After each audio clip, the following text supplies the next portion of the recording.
सत्याचे परिपूर्ण सत्य। नमस्कार, आवाज न्यूज मध्ये आपले स्वागत। मी रेश्मा फडतरे। आज आपण ज्या विषयावर चर्चा करणार आहोत तो विषय आहे जनरल मोटर्स। जनरल मोटर्स या कंपनीतील कामगारांना नोटीस देण्यात आलेली आहे। त्यांना कामावरनं कमी करण्यात आलेलं आहे। एकूण 1419 कामगारांना ही नोटीस बजावण्यात आली आहे। तर या संदर्भात कामगारांच्या हक्काविषयी आज आपल्या बरोबर या चर्चेमध्ये सहभागी असणार आहेत मानवी हक्क संरक्षण व जागृती समितीचे अध्यक्ष विकास कुचेकर। सर नमस्कार।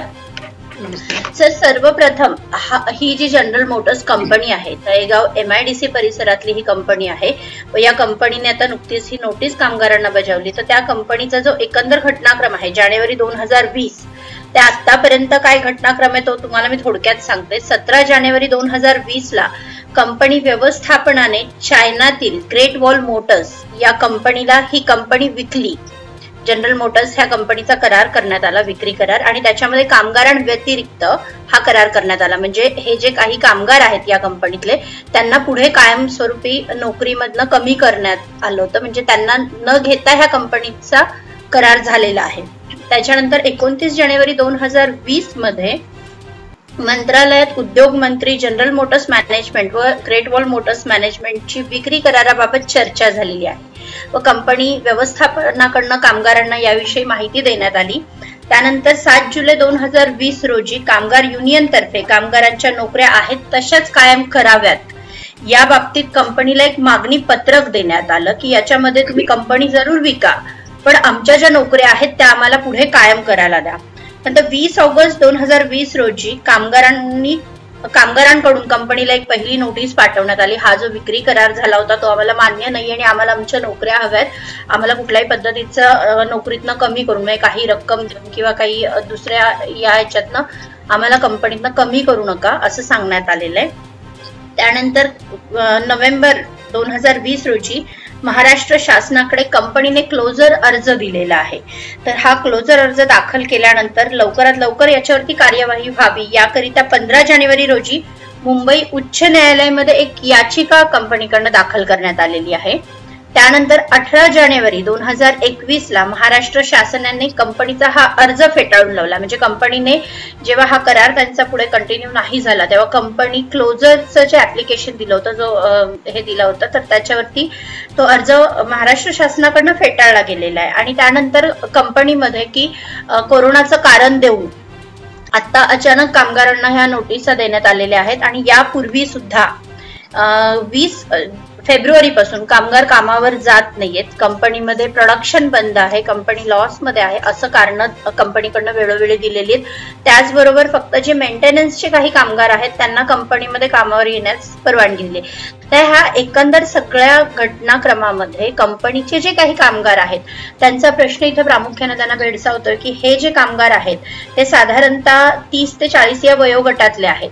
तर आता या वयोगटातल्या कामगारांनी ही कंपनी या कंपनीतनं काम गेल्यानंतर काय करायचं हा मोठा प्रश्न त्यांच्या समोर उभा राहिलाय। एकंदरीतच मॅडम आपण जो हा विषय मांडत आहात हा अतिशय गंभीर विषय आहे आणि मला असं वाटतं की या विषयाकडे पाहत असताना आजची खऱ्या अर्थानं उद्योग क्षेत्राची कामगाराची अवस्था आणि मग ते असंघटित कामगार असू द्या, संघटित कामगार असू द्या, औद्योगिक कामगार असू द्या, शेतमजूर असू द्या, बिल्डिंग वर्कर्स असू द्या किंवा जे रोज धुनी भांडी करणाऱ्या ज्या महिला आहेत या संपूर्ण कामगार वर्ग आहे या कामगारांच्या घामावरती, कामगाराच्या रक्ताच्या थेंबाथेंबावरती हा भारताचा विकासाच्या दृष्टिकोनातून जी मोठ्या विकासाच्या गप्पा मारल्या जात आहेत या घामावरती हा उभा राहिलेला देश। पण याच कामगारांच्या संबंधातून ज्यावेळेस विचार केला जातो त्यावेळेस मात्र कामगारांच्या कुठल्याही पद्धतीनं त्यांचं म्हणणं, त्यांच्या परिस्थिती ऐकून घेताना आपल्याला दिसत नाही। मोठे मोठे उद्योग जे आज भारताच्या ज्या आपण जर पाहिलं तर मध्ये एक बातमी आलेली होती की या लॉकडाऊनच्या काळात मध्येही भारताच्या करोडपती बनण्याच्या ह्याच्यामध्ये मोठ्या प्रमाणावर वाढ झालेली आहे। भारतातले मोठे करोडपतीची संख्या मोठी वाढलेली आहे अशा स्वरूपाचं मोठं न्यूज आलेले होते आणि किती भारतीय करोडपती झालेले आहेत याची लिस्ट त्यांनी दिलेली होती जगातल्या करोडपतीची। याचाच अर्थ की श्रमिकाच्या जीवावरती आज जे श्रीमंत बनलेले आहेत, ज्यांनी खऱ्या अर्थानं आपलं कष्ट, आपलं रक्ताचं पाणी करून एखादा उद्योग उभा केलेला असतो. एखादा उद्योग जेव्हा मोठा होतो तो काही कंपनीच्या उद्योगपतीमुळे मोठा झालेला नसतो, तर खऱ्या अर्थानं त्या ठिकाणी काम करत असलेल्या कष्टकरी वर्गाच्या, त्यांच्या घामावरती, त्यांच्या कामगारांच्या जीवावरती हा संपूर्ण उद्योग मोठा उभा राहिलेला असतो. आणि ज्यावेळेस हा मोठा उद्योग होतो आणि त्याच उद्योग झाल्यानंतर, मोठा उद्योग झाल्यानंतर काही आता शासकीय धोरणं, शासकीय कायदे, कामगार कायदे आणि त्याच्यात झालेले बदल हे पाहता खऱ्या अर्थानं आपल्या राज्यकर्त्यांना आपल्या देशाचा उभा राहिलेला पाया किंवा आपल्या देशाने ज्याचा पाया उभा केलेला आहे अशा कामगारांचं हित यांच्याकडे आहे की नाही हे कळत नाही. आणि अशा पद्धतीने कामगाराची मोठ्या प्रमाणात पिळवणूक करून त्यांना देशोधडीला लावण्याचं काम आपल्याला केलं जातं. आपल्याला कल्पना आहे की ज्यावेळेस भारत, आपला देश स्वतंत्र झाला होता आणि दुसऱ्याच दिवशी आपल्याला अण्णाभाऊ साठे, साहित्यरत्न अण्णाभाऊ साठे यांनी एक वक्तव्य केलं होतं की ही भारताची जी भूमी आहे किंवा भारताची जी पृथ्वी आहे, ही पृथ्वी कुठल्या सेस नागावरती उभी नाही, तर कष्टकऱ्याच्या जीवावरती, कष्टकऱ्याच्या हातावरती उभी आहे. अशा पद्धतीचं त्यांचं वक्तव्य होतं. आणि खरोखर आज जो आपण हे पाहतो, संपूर्ण जग बदलत आहे, विकासाच्या गंगा आपण पाहत आहोत. हे कुणी केलेले, कुणी उभं केलेले? देशाच्या कुठल्या उद्योगपतीने उभं केलेले नाही, तर खऱ्या अर्थानं त्या ठिकाणी काम करत असणाऱ्या कष्टकरी कामगारांनी हे उभं केलेलं आहे. मात्र याचा विसर पडला जातो.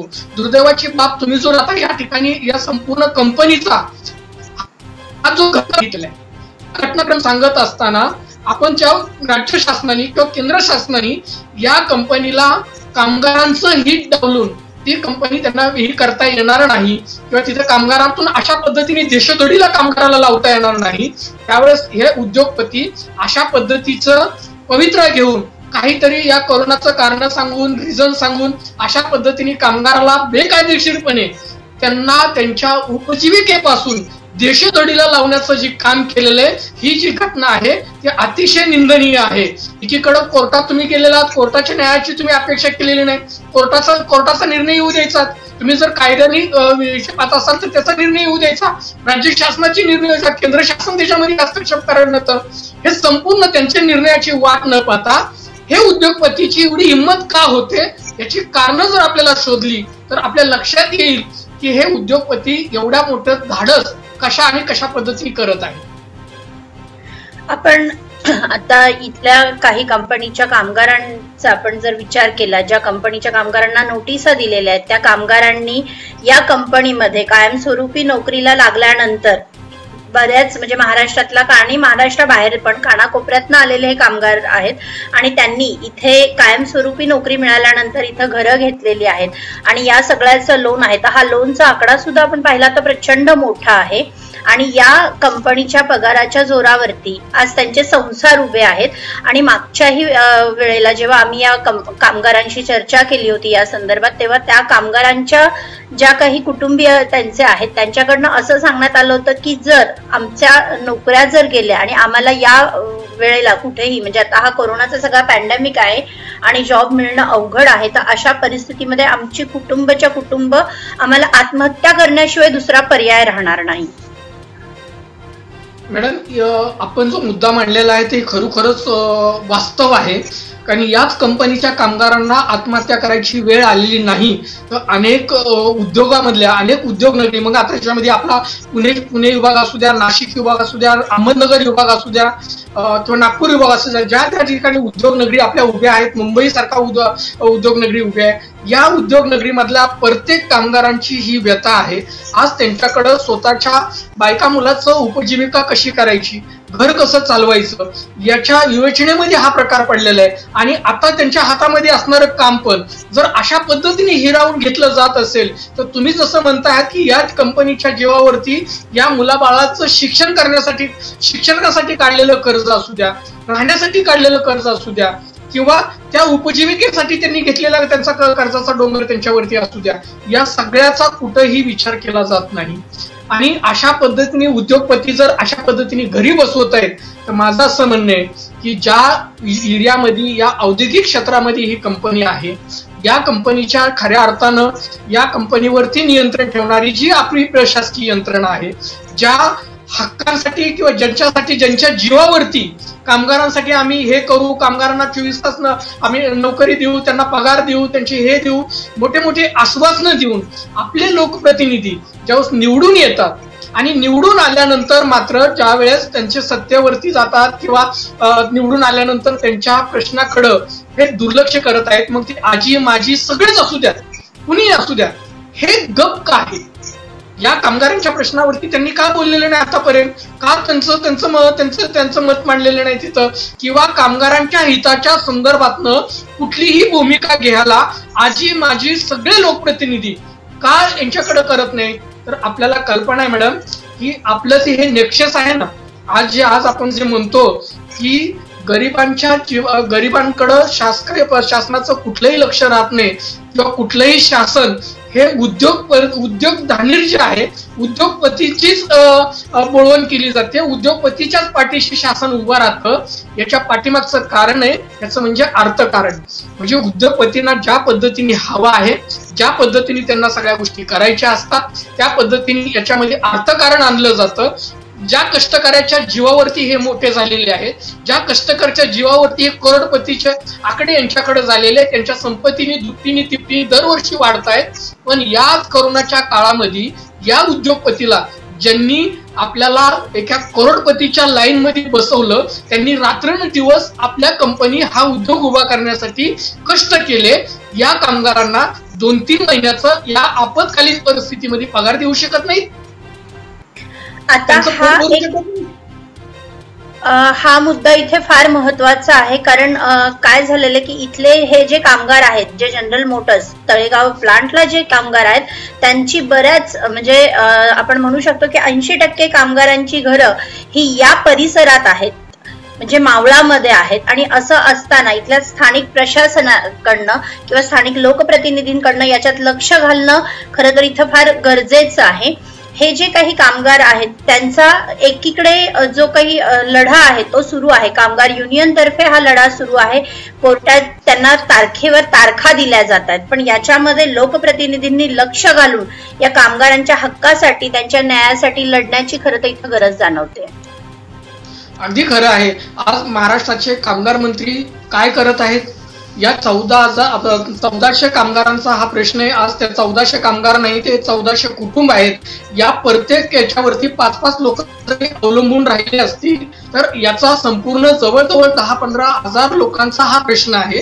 लहान लहान मुलांच्या उपजीविकेचा प्रश्न आहे. कामगार मंत्री या सगळ्यांना देशोधडीला लावणार आहेत का? कामगार मंत्र्यांनी काय आतापर्यंत याच्यावरती स्टँड घेतलेला नाही. बरं, कामगार मंत्र्यांना हे निदर्शनास आणून देण्याची जबाबदारी ही स्थानिक लोकप्रतिनिधींची आहे. शासनाच्या निदर्शनास आणून देण्यासाठी स्थानिक लोकप्रतिनिधींनी ह्याच्यात हस्तक्षेप करून शासन दरबारी मंत्र्यांच्या दरबारी हा विषय मांडावा. कामगार मंत्री असू द्या, उद्योग मंत्री असू द्या, यांनी काय केलं आतापर्यंत? या उद्योग मंत्र्यांनी आणि कामगार मंत्र्यांनी लक्ष घालून या ठिकाणी या कामगारांच्या विषयीचा, कामगारांच्या जीविताचा, त्यांचं जीवन जगण्याच्या अधिकाराचं उल्लंघन या ठिकाणी केलं जातंय. त्यांना देशोधडीला लावण्याचं काम या ठिकाणी केलं जातंय. तरी हे गप्प आहेत. याच्या पाठीमागे कुणाचं अर्थकारण लपलेलं आहे का? कुणी याच्या पाठीमागे? खूप मोठा संशोधनाचा विषय आहे. इथे एक आपल्याला कमेंट आलेली आहे की जनरल मोटर्सच्या कामगारांना द ग्रेट वॉल मध्ये कायम करा अशी मागणी माजी राज्यमंत्री बाळा भेगडे यांनी केलेली आहे. पण फक्त मागणी करून या गोष्टीवरती कन्क्लुजन निघेल का? कारण आताच आपण पाहिलं की 1419 कामगारांना नोटीस कंपनीतर्फे दिली गेलेली आहे. तर मग या सगळ्याचा पाठपुरावा कोण करतंय? स्थानिक प्रशासन काय करतंय? स्थानिक लोकप्रतिनिधी काय करतायत? अगदी मॅडम, नुसतं केवळ कागदपत्री मागण्या करून चालणार नाहीत. आज या कामगारांना घरी बसवलेले ते तुम्ही ज्यावेळेस ते नंतर करतील, मागण्या करतील किंवा ज्या कंपनीचा ज्या पद्धतीने व्यवहार होईल आणि त्या कंपनीत परत त्यांना तिथंच नोकरीला दिलं जाईल का नाही दिलं जाईल, हा तर अतिशय लांब पुढचा विषय आहे.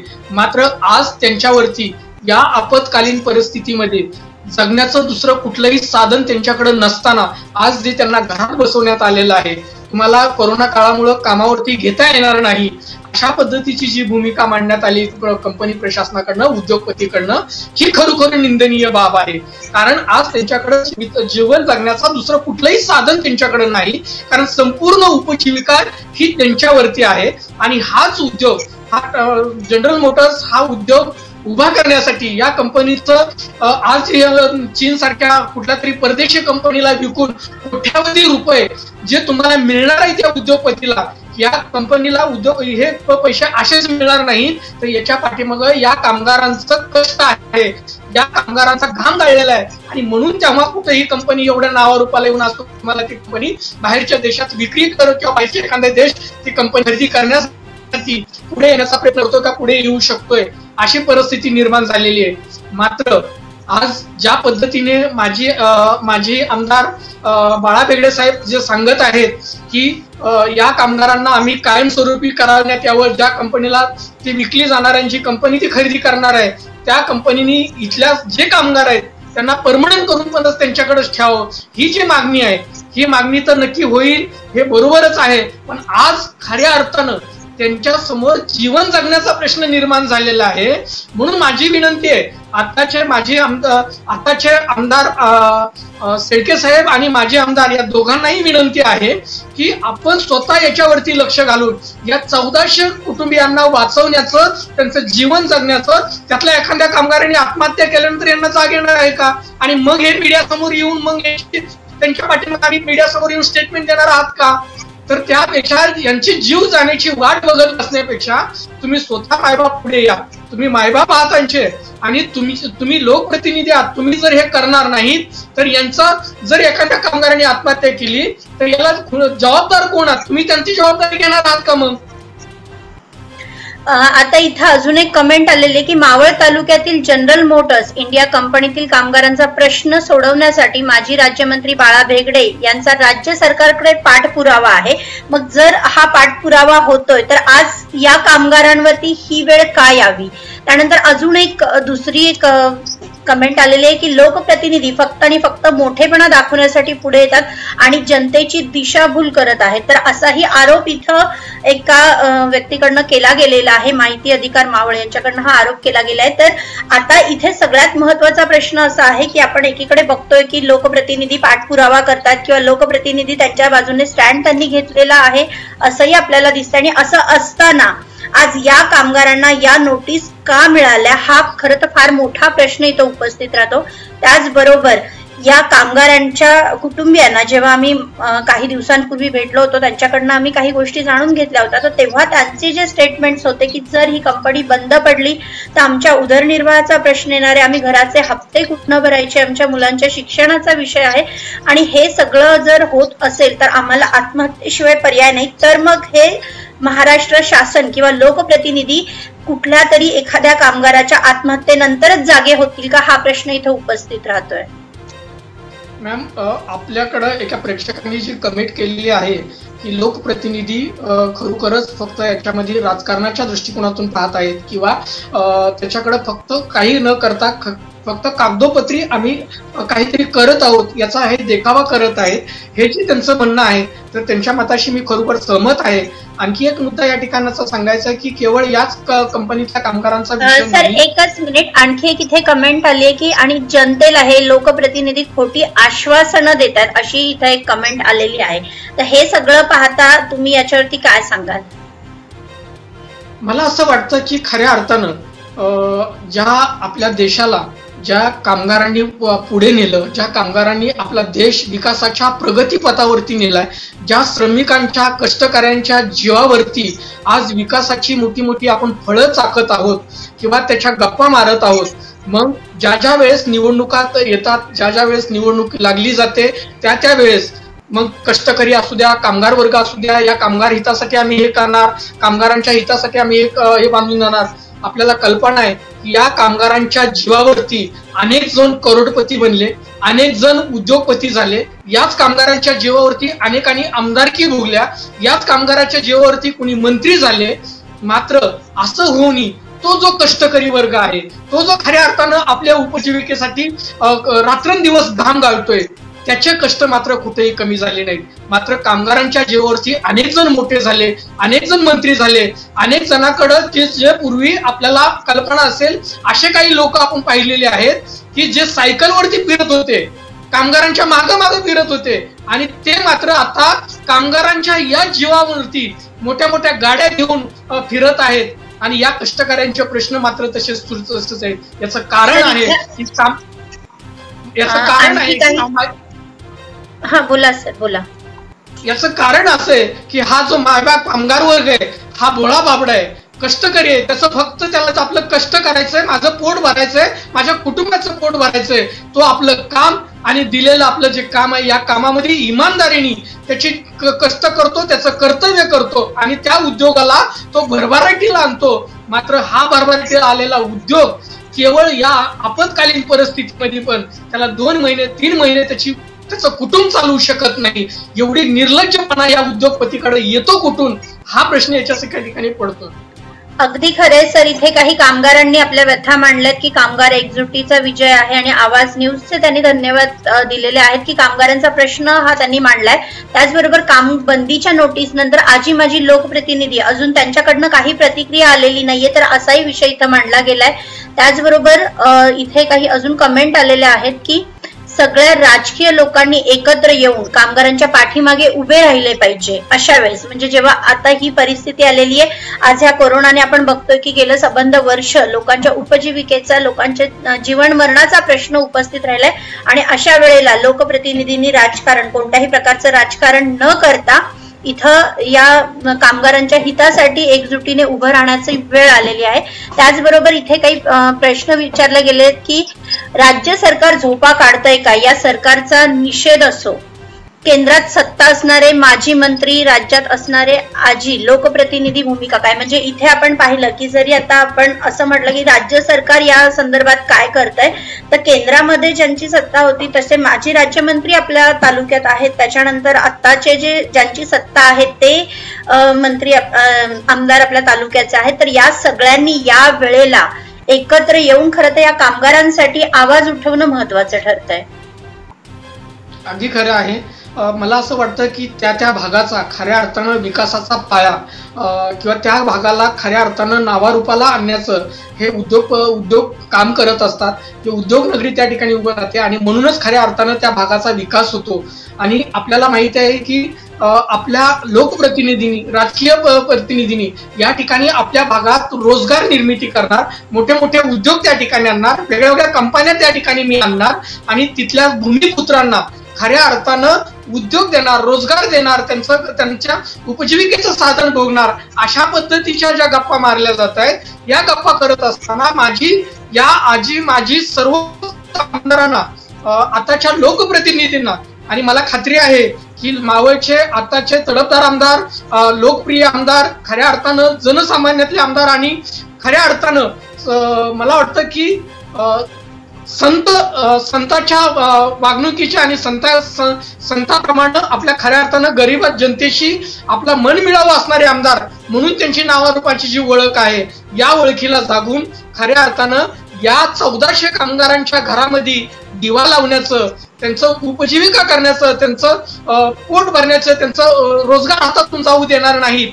अशा दृष्टिकोनातून ते काम करतील. आणि त्यांच्याच हातात हात घालून माजी मंत्री कुठलंही राजकारण न करता परत त्या भागाचा तो रोजगार वाचेल, तिथल्या 1400 कामगारांचं कुटुंब जगेल, अशा पद्धतीनं या दोघांच्या राजकारणात न पडता दोघंही एकत्र येऊन यावरती कुठेतरी तोडगा काढून मावळमध्ये असणाऱ्या या खऱ्या अर्थानं कामगारांची जी ओळख आहे, जे उद्योग नगरीची ओळख आहे आणि यातून जो रोजगार निर्मिती झालेली आहे याच्यावरती अवलंबून असणाऱ्या सगळ्याच घटकांना जीवन जगण्याच्या अधिकारासाठी एकत्र येऊन मावळाचा विकास पूर्णपणे चांगल्या पद्धतीने होईल या दृष्टिकोनातून ते प्रयत्नशील राहतील आणि खऱ्या अर्थानं जनतामुख असं त्यांचं काम होईल, हीच अपेक्षा मला वाटतं त्यांच्याकडनं मी ठेवतो. यामध्ये मी सर थोडं सांगू शकते की माजी राज्यमंत्री जेव्हा सत्तेत होते तेव्हा त्यांनी कामगारांसाठी आणि कामगारांच्या लढ्यामध्ये बरंच काम केलेलं आहे की स्थानिक कामगारांना इथं कायमस्वरूपी नोकरीत ठेवा, किंवा ज्या काही MIDC आहेत, मावळ तालुक्यामध्ये बऱ्याचशा MIDC आहेत, तिथे स्थानिक कामगारांना प्राधान्य द्या, स्थानिक भूमिपुत्रांना प्राधान्य द्या अशा प्रकारचं त्यांचं वक्तव्य होतं. त्यानंतर आत्ताचे जे अधिवेशन झालं त्या अधिवेशनामध्ये आत्ताचे जे मावळचे आमदार आहेत त्यांनीही कामगारांचा विषय प्रामुख्याने मांडला होता. जर हे सगळं आहे, हे विषय तुम्ही जेव्हा भाषणात बोलताय किंवा हे जेव्हा बोललं जातंय तेव्हा तुमच्याच मावळामध्ये अशा प्रकारे जर 1500 कामगारांना घरी बसावं लागतंय तर हा केवढा मोठा विरोधाभास आहे. व या विरोधाभासाचा जर आपण इथं विचार केला तर हे जे कोणी कामगार आहेत जे बाहेरच्या प्रांतातनं आलेले आहेत, कोणी महाराष्ट्राबाहेरनं आलेले आहेत, परंतु त्यांची घरं इथं आहेत, त्यांचे वोटर आयडी इथले आहेत, तर हा लोकप्रतिनिधींचाच मुद्दा आहे. त्यांनीच याच्यामध्ये लक्ष घालून या कामगारांसाठी लढा देणं आज जास्त महत्वाचं ठरतंय. नक्कीच नक्कीच. आणि मला इथे काही कमेंट आल्यात सर, मी सांगते की सरकारला 100 कोटी द्या म्हणजे कामं होतील, हे अशा प्रकारचे काही वक्तव्य केली जातात. सरकारवरती टीकासत्र चालू आहे. राज्य सरकार काय करत आहे? फक्त राज्य सरकार भ्रष्टाचार करायला आहे का? महाविकास आघाडी सरकार हे भ्रष्टाचारी सरकार आहे.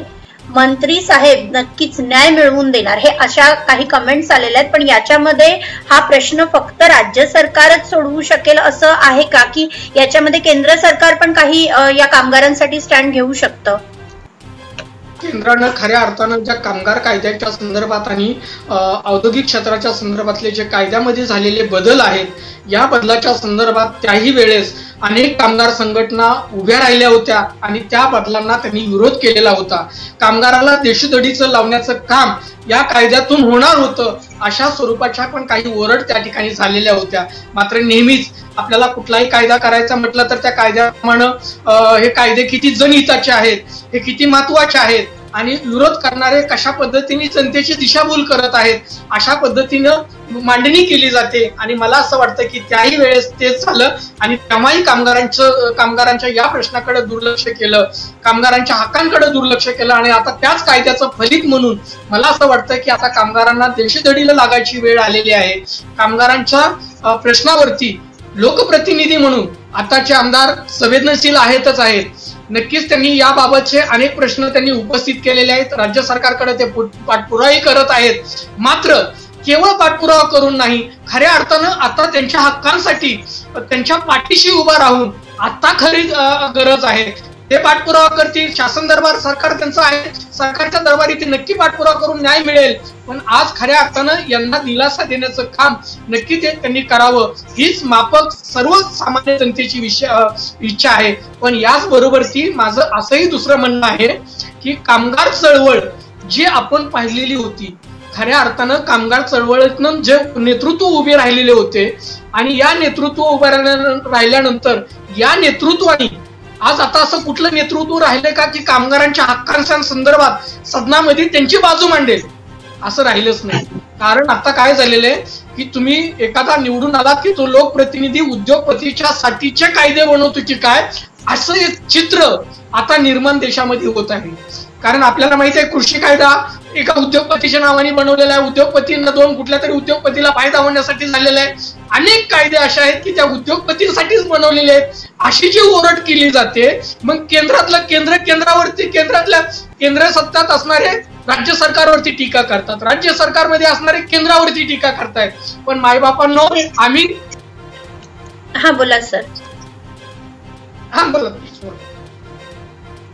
इथे अजून एक कमेंट आलेली की जनरल मोटर्स कंपनीमध्ये स्थानिक कामगार कमी असल्याने कंपनी प्रशासनावर वचक पहिल्यापासून कमी राहिला आहे. पण जरी आपण आता हा मुद्दा इथं म्हटला तरी दुसरा विषय असा आहे की कंपनी जरी इथले स्थानिक कामगार या कंपनीत नसले तरी इथे या कंपनीमध्ये परमनंट झाल्यानंतर बऱ्याचशा कामगारांनी या परिसरात मावळामध्ये घरं घेतलेली आहेत, कर्ज काढून त्यांनी ही घरं घेतली आहेत आणि ते इथले आता रहिवाशी झालेले आहेत. त्याच्यामुळे आपण असं म्हणूच शकत नाही की याच्यामध्ये स्थानिक कामगार नाहीत किंवा स्थानिक भूमिपुत्र नाहीयेत म्हणून हा विषय होतोय. माझा मुद्दा तर याच्यामध्ये असा आहे की भारतीय संविधानानं प्रत्येक नागरिकाला भारताच्या कुठल्याही भागात जाऊन तिथं संचार करण्याचं, त्या ठिकाणी रहिवास करण्याचं, त्या ठिकाणी रहिवास करून स्वतःची संपत्ती साधन करण्याचं, त्या ठिकाणी रोजगार मिळवण्याचं, उद्योगधंदा करण्याचं स्वातंत्र्य दिलेलं आहे. मग ज्यावेळेस भारतीय संविधानाने हे स्वातंत्र्य दिलेलं आहे, तर स्थानिक संस्था आणि बाहेरचे राजकारणी किंवा बाहेरचे लोक, भूमिपुत्र आणि बाहेरचे कामगार, हे जे म्हणणं आहे हे चुकीचं आहे. हे असं होऊ शकत नाही. जे असं कुणी म्हणतं आहे तर यांना कल्पना नाही की आपल्या महाराष्ट्रातले पण अनेक लोक उपजीविकेसाठी पर राज्यात गेलेले आहेत, पर राज्यातच काय अनेक देशांमध्ये विखुरलेले आहेत. त्या ठिकाणी त्या देशांनी असंच म्हणायचंय का?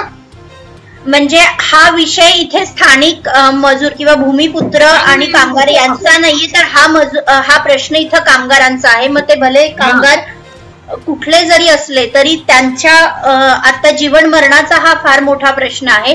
त्यामुळे आपण इथं हा विषय म्हणू शकत नाही की भूमिपुत्र असते तर त्याच्यावर वचक राहिला असता किंवा काय. आता जेव्हा ह्या कामगारांना ह्या नोटिसा बजावल्यात तेव्हा लोकप्रतिनिधींचा याच्यामध्ये हस्तक्षेप अत्यंत महत्वाचा ठरतोय आणि तोच विषय इथं महत्वाचा आहे. मी आपल्या माध्यमातून आताचे मावळचे माननीय आमदार अण्णा शेळके आणि माजी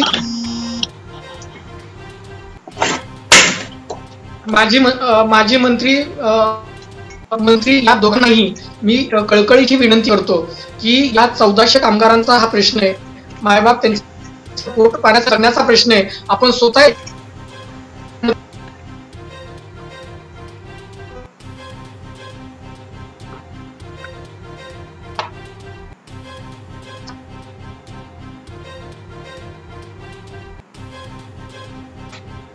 सर तुमचा आवाज येत नाहीये. आता या चर्चेमध्ये आपल्या बरोबर संपादक आकाश भोसले. सर तुमचा आवाज येत नाहीये. तुम्हाला आवाज येतोय माझा? सर कॅमेरा म्यूट झालेला आहे तुमचा, म्यूट झालेला आहे सर.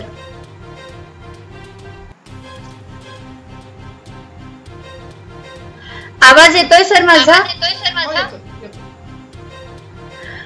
सर आता आपल्या बरोबर या चर्चेमध्ये संपादक आकाश भोसले हे सुद्धा जोडले जात आहेत. आपण त्यांच्याकडनं पण जाणून घेऊया की त्यांना याविषयी काय, त्यांचं मत काय आहे.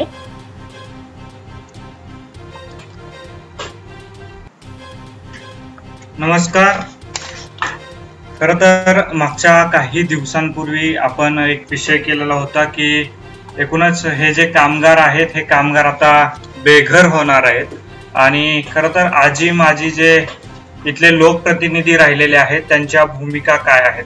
सकाळपासून आपण बघतोय की विविध माध्यमांमध्ये याबाबतच्या बातम्या येत आहेत की 1419 जे कामगार आहेत त्यांना नोटीस देण्यात आलेली आहे आणि कोरोनाचं कारण सांगितलेलं आहे. एका बाजूला आपल्याला विकास जे दिसतंय की एकूणच संसदेमध्ये जी काही कामगार आणि शेती विधेयक पारित करून घेण्यात आलेले आहेत आणि त्यामुळं एकूणच कामगारांवरती काय वेळ येणार आहे ही एकूणच संसदेत विधेयक पारित झाल्यानंतर आपल्याला समजून येत होतं.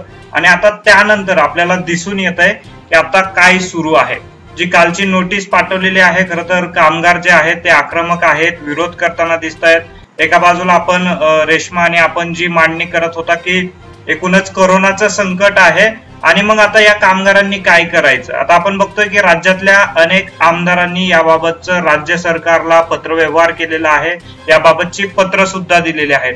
मात्र या तालुक्यातले जे लोकप्रतिनिधी आहेत विकासजी, एकूणच एक ज्यांची केंद्रामध्ये सत्ता आहे ते बाळा भेगडे आणि राज्यामध्ये ज्यांची सत्ता आहे जे विद्यमान आमदार म्हणून सुनील शेळके आहेत, दोघेही स्ट्रॉंग लोकप्रतिनिधी आहेत. मात्र आता या कामगारांसाठी दोघांची काय भूमिका राहणार आहे हे महत्वाचं आहे. कारण आपण बघतोय की एखादं भूमिपूजन झालं, एखादं काम केलं, पंढरपूरची पोटनिवडणूक असेल, आपल्याला तास 2 तासाच्या ज्या अपडेट आहेत त्या भेगडे साहेबांच्या फेसबुकवरून आणि त्यांच्या सोशल मीडियामधून मिळत होती. एकूणच तालुक्यामधली जी काही भूमिपूजन आहेत ती एकूणच आमदार शेळकेंच्या सोशल मीडिया आणि फेसबुक ट्विटरवरून आपल्याला मिळत होती. मात्र आता जी कामगारांना नोटीस इश्यू झालेली आहे त्याबाबत त्यांची कोणतीही प्रतिक्रिया अद्याप तरी मिळत नाहीये. त्यामुळं यांचं एकूणच या नोटिशीवरती भूमिका काय आहे आजी आणि माजी मंत्र्यांची ते महत्वाचं आहे. आणि महत्वाचं रेश्मा, जसं की महत्वाचं की आता यावरून पुन्हा श्रेयवादाचा मुद्दा सुद्धा पुढच्या काही दिवसामध्ये उपस्थित होऊ शकतो की हे काम कोणी केलं. कारण एकूणच आपण ज्या काही कमेंट बघतोय त्या विभागून आहेत. काही आपल्याला दिसतंय की भाजपचे समर्थक करतायत, तर दुसरीकडे महाविकास आघाडीचे समर्थक काही कमेंट करताना दिसत आहेत. महत्वाचा मुद्दा हा राजकारणाचा नाहीये, मुद्दा आहे तो एकूणच या कामगारांना खरं तर न्याय मिळणार आहे का? या कोरोनाच्या संकटामध्ये अशा प्रकारची ही नोटीस कितपत योग्य आहे हे महत्वाचे मुद्दे आहेत. विकासजी, माझा आवाज येतोय आपल्याला?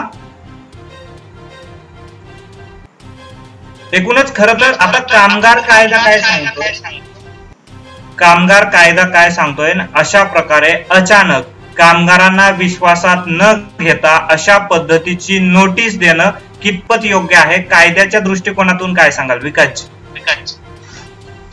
आकाशजी, कुठल्याही कामगाराला जर त्याला कामावरनं घरी बसवायचं असेल, कामावरनं कमी करायचं असेल, तर त्याची कायदेशीर प्रक्रिया आताच्या नवीन कायद्याप्रमाणेच नमूद करून दिलेली आहे. ती प्रक्रिया न राबवता अशा पद्धतीने अचानकपणे उद्यापासून तुम्ही आपत्कालीन परिस्थितीचा बाऊ करत तुम्ही डायरेक्ट घरी बसा, आपण कोरोनाच्या संकटामुळे आपलं काम बंद आहे असं म्हणून तो निर्णय दिलेला आहे, ही खरोखरच कायद्याच्या चौकटीत न बसणार आहे. आणि याच्या पाठीमागचं राजकारण हे वेगळ्या दृष्टिकोनातलं आहे. याचं कारण आहे की गेल्या 1 वर्षापासून, जसं रेश्मा मॅडम मी सुरुवातीला सांगताना या कंपनीच्या पार्श्वभूमीवरती जे काय घटनाक्रम घडत गेलेला आहे आणि हे सगळं घटनाक्रम का घडत गेलेलं का हे संपूर्ण पाहता मला असं वाटतं की खऱ्या अर्थानं आता ही जी परिस्थिती आहे, या परिस्थितीमध्ये आताच्या इथले माननीय, आता तुम्ही ज्या पद्धतीने सांगितलं की केंद्रामध्ये सरकार असणारे जे माजी मंत्री आहेत आणि आताच्या सरकारमध्ये लोकसेवक आहेत, आमदार साहेब आहेत, हे आमदार साहेब दोघंही मिळून विरोधी आणि सत्ताधारी हातात हात घालून खऱ्या अर्थानं कामगार मंत्री याच्यावरती गप का आहे? कामगार मंत्र्यांना खऱ्या अर्थानं श्रमिकांच्या जीवावरती, श्रमिकांच्या हितासाठी काम करण्याचं काम हे कामगार मंत्र्यांचं आहे, उद्योग मंत्र्यांचं आहे. मग उद्योग मंत्री आणि कामगार मंत्री या एखादी कंपनी बाहेर जाती का त्या कामगारांची देशोधडीला वाट लावलेली आहे, त्याचं कुटुंब त्याला घरात बनाय बसवलेलं आहे या वेळेमध्ये. मग अशा पद्धतीने हे दोघंही गप का आहे? यांनी अद्यापर्यंत याच्यावरती कुठलंही स्टेटमेंट का देण्यात आलेलं नाही यांच्याकडनं, हा प्रश्न पडतो याच्यामध्ये. आता इथं अजून एक कमेंट आलेली आहे, ती कमेंट आपण घेऊया.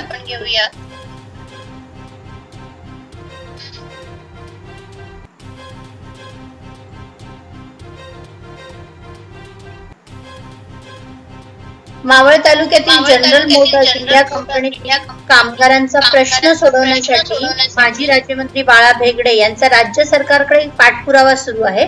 मावळ तालुक्यातील ऑटोमोबाईल क्षेत्रातील आंतरराष्ट्रीय दर्जाची जनरल मोटर्स इंडिया कंपनी चीनच्या द ग्रेट वॉल कंपनीला विकण्यात आली.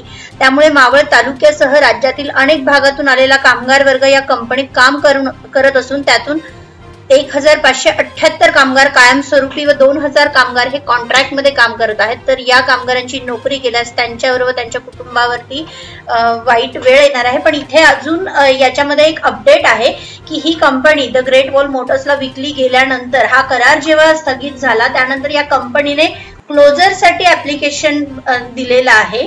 मुंबई उच्च न्यायालयात या संदर्भातली एक याचिका पण दाखल करण्यात आलेली आहे. तर ते अपडेट याच्यामध्ये नाहीयेत. त्यानंतर कामगारांचे काही कमेंट्स आहेत की आमची नोकरी आमचा अधिकार. त्याचबरोबर बेकायदेशीर ले ऑफ नोटीस लावलेल्या जनरल मोटर व्यवस्थापनेचा काही कामगारांकडनं निषेध केला जातोय. याच्यामध्ये काही जणांचं असं म्हणणं आहे की कामगारांना खोटं बोलून त्यांना फसवलं जात आहे. पण ही जी कमेंट आहे खरं तर प्रेक्षकांसाठी आपण विस्ताराने आपल्याला जाणून घ्यायला आवडेल की कामगारांना काय खोटं बोलून त्यांना फसवलं जातंय. आता याच्यामध्ये सुरुवात अशी होते की त्यांनी जेव्हा जानेवारी 2020 मध्ये चायनातील ग्रेट वॉल मोटर्स या कंपनीला जेव्हा कंपनी विकली, जेव्हा हा करार झाला तेव्हा हा करार कामगारांशिवाय असा होता. म्हणजे याच्यामध्ये कामगार जे 1500 कामगार जे परमनंट आहेत आणि जे 2000 कॉन्ट्रॅक्ट बेसिसवर कामगार आहेत त्यांची कोणाचीही नोकरी पुढे कंटिन्यू होणार नव्हती. म्हणजे कामगारांना कुठल्याही प्रकारे विश्वासात घेतलं नव्हतं. त्यानंतर कंपनी तोट्यामध्ये आहे हे कारण देऊन ती कंपनी क्लोजरसाठी ऍप्लिकेशन दिलं गेलं. या क्लोजर ऍप्लिकेशन वरती जेव्हा स्टे आला तेव्हा आता कंपनीने एक नवीन धोरण सुरू केलंय की कंपनीमध्ये प्रोडक्शन बंद आहे आणि कोरोनाची ही पार्श्वभूमी पाहता कंपनीला कामगारांचे पगार देणं पॉसिबल नाही आणि हे कारण पुढे देऊन आता ह्या कंपनीतील कामगारांना नोटीस देण्यात आल्यात. म्हणजे प्रत्येक वेळेला कंपनीतील कामगारांना विश्वासात न घेता खोटं बोलून कंपनीचा हा सगळा जो काही प्रकार चालू आहे हे आपल्याला इथे दिसते. आणि कुठेतरी या सगळ्या प्रकारामध्ये जसं की कुचेकर सर मगाशी म्हटलं की या सगळ्या प्रकारामध्ये कामगार मजूर जो आहे तो पिचला जातोय, त्याचे प्रॉब्लेम्स उपस्थित होत आहेत. परंतु कंपनी प्रशासनाला याच्यामध्ये कोणाचा तरी सपोर्ट आहे का?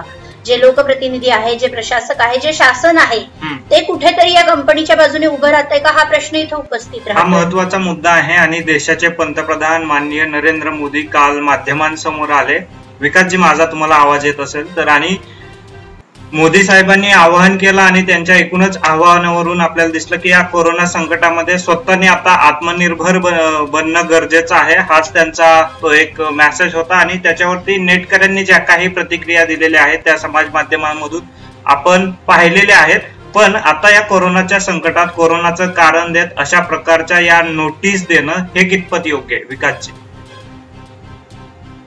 आकाशजी, आपण जो मांडलेला मुद्दा आहे, कालच माननीय पंतप्रधानांनी श्रमिकांना खऱ्या अर्थानं जगवा, श्रमिकांनी पलांतर करू नये, श्रमिकांनी स्थलांतर करू नये, लॉकडाऊनला राज्यांनी घाबरू नये आणि श्रमिकांना जगवा राज्य शासनांना त्यांनी आव्हाने केलेली होती. जर राज्य शासनाला माननीय पंतप्रधान हे आव्हान करत आहे की या श्रमिकांना जगवा, तर अशा पद्धतीने जर उद्योगांनी अशा पद्धतीने त्यांना घरी बसण्याच्या नोटिसा दिल्या तर ते श्रमिक कसे जगणार आहेत हे माननीय पंतप्रधानांनी सांगावे. आणि मग मी माझी जबाबदारी ही काय घरात बसणं ही माझी जबाबदारी समजायची का? माझं कुटुंब माझी जबाबदारी घरात बसूनच त्यांनी जबाबदारी निभवायची आहे का? हाही प्रश्न होतोय. मग कोण कुणाच्या जबाबदारी निभवतोय हाही एक मोठा प्रश्न आहे. आमचं एवढंच म्हणणं आहे आकाशजी, तुम्हाला कल्पना असेल की कामगारांना नेहमीच गुलामगिरीची वागणूक दिली. कामगारांनी हा देश उभा केला, कामगारांच्या जीवावरती देश उभा राहिला, कामगारांच्या रक्ताच्या प्रत्येक थेंबामध्ये घामामध्ये हा देश उभा राहिला. मात्र या कामगाराकडे नेहमीच फक्त आणि फक्त राजकारणाच्या दृष्टिकोनातून पाहिलं. एक तर कामगार चळवळीतून आलेले लोक यांनीही कामगाराकडे दुर्लक्ष केलेलं आपल्याला वेळोवेळी दिसून आलेलं आहे. किंवा कामगारांच्या जीवावरती मोठे पडत असणारे नेते यांनीही कधीही त्यांच्या हक्कांच्या गोष्टी सदनात मांडलेत असं आपल्याला दिसत नाही. आपल्याला कल्पना आहे जॉर्ज फर्नांडिस यांनी नेहमीच कामगारांच्या संदर्भातली मोठी चळवळ उभी केलेली होती आणि नेहमी संसदेमध्ये ते आक्रमक असायचे. मात्र आता आपल्याला तशा पद्धतीचा नेता आपल्याला दिसत नाही. आता जे कोणी आहेत त्यातही वेगळ्या वेगळ्या शक्ल उभी राहिलेले आहेत आणि म्हणूनच कामगार आता देशगडीला लागलेला आहे. कामगारांचे संघटितपणे त्यांचं जे ही होती ही संघटित असण्याची एकजूट या उद्योगांनी तोडून टाकलेली आहे आणि म्हणून यांचं फावत आहे. विकासजी, आपल्याला एका बाजूला दिसतंय की खरं तर एकूणच सत्ताधारी जी आहेत त्यांना खरं तर हे प्रश्न आपण विचारायला हवेत. एका बाजूला आपल्याला देश पातळीवरती असं दिसतं की भारत चीन आम्ही भाई भाई आणि अशा प्रकारचे वाद जेव्हा येतात खरं तर मग त्यावेळी भाई भाई हे नातं का दिसत नाही हा महत्वाचा मुद्दा आहे. आणि कामगारांचा आपण जो विषय घेतलेला आहे मला असं वाटतं की सत्ताधाऱ्यांना पुन्हा अण्णाभाऊ साठे काय म्हटले होते ते पुन्हा एकदा सांगावं लागेल की ही जी काही पृथ्वी आहे ही शेषनागाच्या मस्तकावर तरलेली नसून कामगार कष्टकऱ्यांच्या तळहातावरती ही तरलेली आहे. हे सत्ताधाऱ्यांना आपल्याला पुन्हा नव्याने सांगावं लागेल. अगदी खरं आहे. या सत्ताधाऱ्यांना एवढंच नव्हे, डॉक्टर बाबासाहेब आंबेडकरांनी कामगार चळवळ ज्यावेळेस उभी केली त्यांनी कामगार मजूर प्रश्न ज्यावेळेस त्यांनी पक्ष उभा केलेला होता आणि त्यावेळेस ज्या मांडलेल्या डॉक्टर बाबासाहेब आंबेडकरांच्या भूमिका होत्या, अण्णाभाऊ साठेंच्या भूमिका होत्या, संयुक्त महाराष्ट्राच्या चळवळीत ज्या कामगारांनी खऱ्या अर्थानं हा संपूर्ण महाराष्ट्र उद्योग नगरी एकत्र राहून जगली पाहिजे त्यासाठीचा तो लढा उभा राहिलेला होता. आणि गिरणी कामगारांच्या पद्धतीने ज्या पद्धतीने संघटित होऊन हा संपूर्ण उभा लढा दिलेला होता, याच पद्धतीनं मला असं वाटतं की आता पुन्हा एकदा औद्योगिक कामगारांना या उद्योजक कामगारांना परत एकदा एकत्रित येऊन वेगळ्या वेगळ्या शकलांमध्ये आता काय झालेलं आहे काही कामगार संघटना बँकिंग क्षेत्रातील आहेत तर बँकिंग क्षेत्राची सिग्नल झालेल्या आहेत. आता काही संघटना एखाद्या कंपनीतले तर तेवढ्याच कंपनीपुरती मर्यादित राहिलेले आहेत. देश पातळीवरती एकजूट असणारी आणि खऱ्या अर्थानं सगळ्यांच्या हक्कांचा आणि कामगार कायद्या संबंधातल्या दुरुस्तीसाठीचा लढा उभा करणारी अशी चळवळ पुन्हा नव्याने एकदा उभा करावं लागेल आणि अण्णाभाऊ साठे आणि डॉक्टर बाबासाहेब आंबेडकर यांच्या कामगार विषयीच्या धोरणाची पुन्हा एकदा पुनरावृत्ती झाली पाहिजे. तरच खऱ्या अर्थानं हा उपेक्षित झालेला घटक जीवन जगण्याच्या दृष्टिकोनातून सक्षम होईल. इथे काही कमेंट आलेले आहेत. या कमेंट्स मध्ये त्यांनी आमची नोकरी आमचा अधिकार, त्यानंतर काही जण म्हणतात राज्य सरकार आणि केंद्र सरकार त्यांना सपोर्ट करते असं वाटतं. म्हणजे कंपनी व्यवस्थापनाला, जसं आपण आत्ताच हा मुद्दा घेतला होता की कंपनी व्यवस्थापनाला राज्य करते किंवा शासन करते सपोर्ट करतात का, तर हा विषय पण इथं मांडला गेलाय. त्यानंतर आम्हाला आमची नोकरी हवी आहे. म्हणजे जे काही कामगारांना आमिष दाखवलं गेलं होतं की तुम्हाला काही ठराविक रक्कम देऊ किंवा तुम्ही VRS घ्या, अशा प्रकारची जी आमिष दाखवली होती तर त्या ह्याला कामगारांनी पूर्णपणे विरोध केला होता आणि त्यांचं म्हणणं असं होतं की आम्हाला नोकरीच्या बदल्यात नोकरी. कुचेकर सर, इथे आपल्याला अजून काही कमेंट्स आलेले आहेत की जनरल मोटर्स कंपनीतील कामगारांना होणाऱ्या अन्यायाविरुद्ध आवाज न्यूजच्या माध्यमातून न्याय मिळवून देण्यासाठी प्रयत्न, त्याबद्दल मनापासून धन्यवाद. तर मी इथे जे कोणी इथे आपले व्ह्यूअर्स आहेत त्यांना विनंती करते की तुमच्या ज्या काही मागण्या असतील, ज्या काही समस्या असतील त्या कमेंटद्वारे आम्हाला कळवा. म्हणजे त्याच्यामध्ये आपण जे आपल्याकडे प्रतिक्रिया आहेत त्या आपण इथे वाचून दाखवूया व त्यांच्या शंकांचं निरसन करण्याचा प्रयत्न करूया. रेश्मा, मागच्या वेळी तू एक रिपोर्ट केलेला होता की खरं तर आता ह्या कामगारांना जर घरी बसावं लागणार आहे तर त्यांच्यावरची एकूण जी परिस्थिती आहे, म्हणजे बँकेचं लोन असेल किंवा या गोष्टी ज्या आहेत, खरं तर तो जो आपण रिपोर्ट केलेला होता त्याबाबत इथे जेव्हा माफ करा आकाजी, माझी बॅटरी संपलेली आहे. 2 मिनिटं परत जॉईन होतो, आपल्याला कंटिन्यू राहू द्या. बॅटरी संपली, मी लगेच 2 मिनिटासाठी. इथे आपण पाहिलं होतं की जेव्हा हा सगळा विषय सुरू होता की या कंपनी कामगारांचा जो लढा होता या संदर्भात ते बऱ्याच स्थानिक प्रशासकांना, लोकप्रतिनिधींना जाऊन भेटत होते. परंतु या कामगारांच्या कुटुंबियांना मी स्वतः जाऊन भेटले होते. त्यांच्या ज्या काही समस्या आहेत, त्यांचे प्रॉब्लेम्स आहेत ते जाणून घेण्याचा प्रयत्न केला होता. नक्की आहे काय, ही परिस्थिती काय आहे, तर त्या सगळ्या सर्वेमध्ये हे लक्षात आलं होतं की हे जे सगळे कामगार आहेत ते साधारणतः 25 ते 35 या वयोगटातले आहेत व इथे परमनंट नोकरी आहे.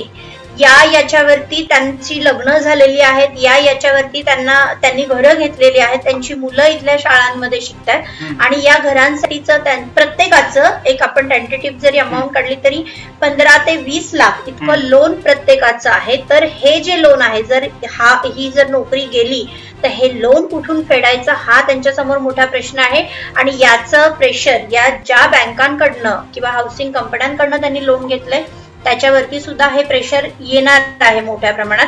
त्याचबरोबर काही कामगारांच्या कुटुंबियांकडनं किंवा त्यांच्या पत्नींकडनं काही जणांचं तर असं म्हणणं की ही नोकरी आहे म्हणून ही लग्न झालेलीच आमची लग्न सुद्धा टिकणार नाहीत. म्हणजे घटस्फोटापर्यंत गोष्टी जाऊ शकतात किंवा संपूर्णच्या संपूर्ण कुटुंब आम्हाला जर आमच्या उपजीविकेचं साधन आमच्या हातातनं काढून घेतलं तर आम्हाला आत्महत्येशिवाय दुसरा पर्याय राहणार नाही, इथपर्यंत बोललं गेल्याचं आपण पाहिलेलं आहे या सर्वेमध्ये. बरोबर. आणि रेश्मा, आपण बघतोय की हे खरं तर स्थानिक मुद्दे जरी असतील, स्थानिक प्रश्न जरी असतील, एकूणच राज्य सरकार आणि केंद्र सरकार, सत्ताधारी आणि विरोधक यांना एकत्र बसून यावरती तोडगा काढणं महत्वाचं आहे. आणि मावळ तालुक्यामध्ये आजी माझे जे लोकप्रतिनिधी आहेत, खरं तर ते आता दोन्ही सत्ताधारी आणि विरोधी बाकावरचे दोघेही आहेत. त्यामुळं मला असं वाटतं की एकत्र बसून कोणतंही याच्यामध्ये राजकारण न करता कामगारांना कशा पद्धतीने न्याय मिळेल खरं तर हे पाहणं अपेक्षित आहे किंवा हे चित्र आपल्याला दिसेल अशी आपण अपेक्षा करूयात. मात्र आपण बघितलं की आता एकूणच या ठिकाणी आपल्याला दिसतंय की कोरोनाचं संकट आणि एकूणच मावळ तालुक्यामध्ये ज्या प्रमाणामध्ये लोकप्रतिनिधींवरती मी मुद्दाम बोलतोय की ज्या प्रमाणामध्ये मावळमध्ये कोरोनाचा उद्रेक होत होता, आपल्याला दिसतंय की दोन्हीही आजी माझी पंढरपूरला जाऊन त्या पोटनिवडणुकीमध्ये आपल्याला प्रचार करताना दिसत होते. आता सकाळपासून आपल्याला दिसतंय की सोशल मीडियामध्ये वेगवेगळे ट्रेंड निर्माण झालेत. एकूणच जनरल मोटर्सने जी काही नोटीस इश्यू केलेली आहे त्यावरती मागच्या काही दिवसांमध्ये मागच्या काही महिन्यांमध्ये आपल्याला दिसतंय की अनेक लोकप्रतिनिधींनी राज्य सरकारला निवेदनं दिलेली होती आपल्या लेटर पॅडवरती. आता जी खर तर आजी आणि माजी या लोकप्रतिनिधींकडून त्यांच्या भूमिका महत्वाच्या आहेत. खर तर ह्या त्यांच्या भूमिका रेश्मा आपल्याला आज दिसत नाहीये. आता इथे कमेंट आलेली आहे, मध्ये मी थोडं बोलते, कारण ही कमेंट आहे की हे सगळं कोरोनामुळे वगैरे हे खोटं आहे आणि हे सुरुवातीपासून. तर हे मी आधीच सांगितलं की जानेवारी 2020 मध्ये जेव्हा कंपनीने ग्रेट वॉल मोटर्स बरोबर करार केला तर हे तेव्हापासून चालू आहे. म्हणजे कामगारांना मानसिकरित्या जो हे केला जातोय कंपनी प्रशासनाकडनं, तर ते 17 जानेवारी 2020 मध्ये सुरू झालेलं आहे आणि आता हे एप्रिल 2021 आहे. म्हणजे साधारण 1.25 वर्षापेक्षा जास्त काळ लोटलेला आहे. राजेंद्र मोठे जे म्हणतात, खरंच आम्हाला आत्महत्येशिवाय आमच्याकडे दुसरा पर्याय नाहीये. मात्र राजेंद्र, आम्ही आपल्याला खर तर सांगू की आत्महत्या हा आपल्याला पर्याय नाहीये. आपण लढूयात आणि आवाज न्यूज आपल्याबरोबर नेहमी लढण्यासाठी तयार आहे. हो, म्हणजे जसं मी काही कुटुंबियांना भेटले तर त्यांनी ही गोष्ट जेव्हा सांगितली तेव्हा खरंच हे विदारक दृश्य आहे. हे आपण पाहतोय की जर उदरनिर्वाहाचं साधन आणि तेही कोरोनासारख्या महामारीच्या संकटामध्ये जर पुन्हा एकदा त्यांना रस्त्यावर यावं लागणार असेल तर मग कुटुंबियांकडनं पण हा विषय मांडला जातोय. पण खरंच आत्महत्या हे टोकाचं पाऊल उचलण्याची तशी काहीच गरज नाही. इथून पुढच्या येणाऱ्या काळामध्ये कंपनी कामगारांसाठी जो काही लढा आहे त्याच्यामध्ये लोकप्रतिनिधी कशा प्रकारे त्यांची भूमिका बजावतायत हे तर एकीकडे राहील, पण आवाज न्यूज तुमच्या बरोबर या लढ्यामध्ये सदैव राहणार आहे. आणि महत्वाची रेश्मा ही गोष्ट की सकाळपासून उद्योग मंत्री जे आहेत त्यांना सातत्याने मी कॉल करतोय, मेसेज करतोय, त्यांचा कोणताही रिप्लाय येत नाहीये. त्यामुळे आता अनेक आमदारांनी जरी उद्योग मंत्र्यांकडे आपल्याला दिसतं की निवेदनं दिलेली असले, यावरती चर्चा झालेली, सत्ताधारी आणि विरोधी बाकावरचे आता तालुक्यातले जरी लोकप्रतिनिधी म्हणत असतील की आम्ही निवेदनं दिलेली आहेत, मात्र उद्योग मंत्री याच्यावरती बोलायला तयार नाहीत. टेक्स्टला रिप्लाय नाहीये, फोन उचलत नाहीये आणि त्यांना याबाबतचं कळवलेलं आहे. आता इथे असं म्हटलं गेलं की व्यवस्थापन आणि सरकारचा आम्हाला मानसिक त्रास देण्याचा प्रयत्न, आणि मी आताच सांगितलं की गेले 1.25 वर्ष हा मानसिक त्रास या कामगारांना सुरू आहे. आणि अशा मानसिकतेमध्ये म्हणजे अगदी इथपर्यंत आलं होतं की कामगारांना ज्या काही सोयी सुविधा कंपनीकडनं प्रशासनाकडनं दिल्या जात होत्या, म्हणजे बसची सोय असेल, कॅन्टीन फॅसिलिटी असेल, ती सगळी मागच्या 6 महिन्यामध्ये हळूहळू त्यांच्याकडनं काढून घेण्यात आली होती. कामगारांना घरी राहा म्हणून सांगण्यात आलं होतं, तरीही कामगार त्यांच्या कामाच्या आशेने, अपेक्षेने कंपनीत जात होते. आणि असं हे सगळं जे गेलं 1.5 वर्ष सुरू आहे याच्यामध्ये मी समजू शकते किंवा आपण प्रत्येक व्यक्ती समजू शकतो की या कामगारांना किती जास्त मोठ्या प्रमाणात मानसिक त्रास सहन करावा लागत आहे. आणि या सगळ्यामध्ये सत्ताधारी, विरोधक, राज्य सरकार, केंद्र सरकार हे सगळं बाजूला ठेवून या जे काही 1600 कामगार आणि 2000 जे नॉन परमनंट कामगार आहेत तर त्यांच्यासाठी उभं राहणं आज इथं महत्वाचं आहे, ना की हे सगळं राजकारण चालवणं. आता ज्या आपल्याला प्रतिक्रिया येत आहेत, कमेंट येत आहेत, खरं तर आत्महत्येचा पर्याय ते सांगतायत. मात्र आम्ही पुन्हा आवाहन करतो की हा आपला पर्याय नाहीये, आपल्याला लढायचंय आणि ही आपल्या हक्काची लढाई आहे. ही लढाई आपण लढत राहू. आवाज न्यूज आपल्याबरोबर सातत्याने या लढाईमध्ये असणार आहे. अजून काही कमेंट्स आलेले आहेत की बेकायदेशीर ले ऑफ नोटीस देतं, मी मगाशी आम्ही बोलतोच आहे. महत्वाचा रेश्मा या ठिकाणी प्रश्न उपस्थित केला जातोय की आता कोरोनाचं जे काही संकट आहे, कोरोनाचं संकट आणि आता दिलेल्या ज्या काही नोटीस आहेत, खरं तर याचा काही संबंध आहे? नाही, काहीच नाहीये. तसं म्हणजे पाहायला गेलं तर अचानक हे काही झालेलं नाहीये. कोरोनाचं संकट मागचं वर्षभर चालूच आहे आणि आता कुठेही असा GR नाहीये की कोरोनाचं संकट आहे म्हणून कंपनी बंद करा, कामगारांना नोटिसा पाठवा, असं कुठेही कुणीही उल्लेख केलेला नाहीये, ना की राज्य सरकारने, ना की केंद्र सरकारने. त्यामुळे कंपनी प्रशासनाने जे काही हे कारण दिलेलं हे पूर्णपणे खोटं आहे, चुकीचं आहे, हे इथं कुणीही सांगू शकेल. त्यानंतर सगळ्यात महत्वाची गोष्ट की जानेवारी 2020 पासून कंपनी ही कामगारांच्या मुळावर उठली आहे आणि हे जे काही आता ते कोरोनाचं कारण पुढे काढतात ही फक्त आणि फक्त एक पळवाट आहे, याच्यामध्ये काहीही तथ्य नाहीये. आणि राज्य सरकार आणि केंद्र सरकार खरं तर ज्या कमेंट येत आहेत की त्या खरं तर बघ्याची भूमिका आपल्याला घेतात, ठोस निर्णयावरती येताना आपल्याला दिसत नाही. आणि यामध्ये काही मग वेगळं राजकारण आहे का? जसं विकास कुचेकर यांनी जो काही मुद्दा उपस्थित केला होता की याच्यामध्ये काही कोणाचं काही वेगळा, खरं तर काही कमेंट आहेत रेश्मा. चला, अनेक जण ह्या कंपनीचा जाहीर निषेध करतायत. इथे आता मी आज आपल्या देशात एक कमेंट आहे प्रशांत पवार, आज आपल्या देशात अशा प्रकारे सरकारकडून बऱ्याच सवलती मिळवून या कंपनी आपले उद्योग भारतात तरुणांना उज्ज्वल भविष्य त्याप्रमाणे म्हणजे आणि बरेच मोठी. तर इथे आता जे तुम्ही मुद्दा उपस्थित केला की हे सगळं कसं होतंय आणि कशामुळे होतंय, तर इथे सगळ्यात महत्वाचं जे की कंपनी प्रशासन कामगारांवरती जो हा अन्याय करते किंवा इतक्या सहजतेने हा निर्णय घेऊन मोकळी होतीये, तर इथे कुठेतरी या कंपनी प्रशासनाला कोणी पाठीशी घालतंय का हा मुद्दा इथे प्रकर्षाने उपस्थित होतोय. कारण एकटं कंपनी प्रशासन हे एवढे मोठे पावलं उचलण्यापूर्वी त्यांना थोडी तरी शासनाची प्रशासनाची भीती राहिलेली नाहीये, याचा अर्थ कुठेतरी ते त्यांना पाठीशी घालतायत का? अनमोल कानेकर म्हणतात की कंपनी व्यवस्थापन मंत्रालयात सुद्धा खोटे पुरावे देऊन वेळ काढूपणा करत आहेत असं त्यांचं म्हणणं आहे. या आशयाने ते बोलतायत. म्हणजे वेळोवेळी कामगार सुद्धा उच्च न्यायालयामध्ये धाव घेतात, तर त्यांना फक्त तारखा दिल्या जातात कोर्टामध्ये. येस आणि त्याच्यामध्ये कालावधी जो मोठा जाणार आहे तो निर्णय कोर्टातून कधी येणार आहे.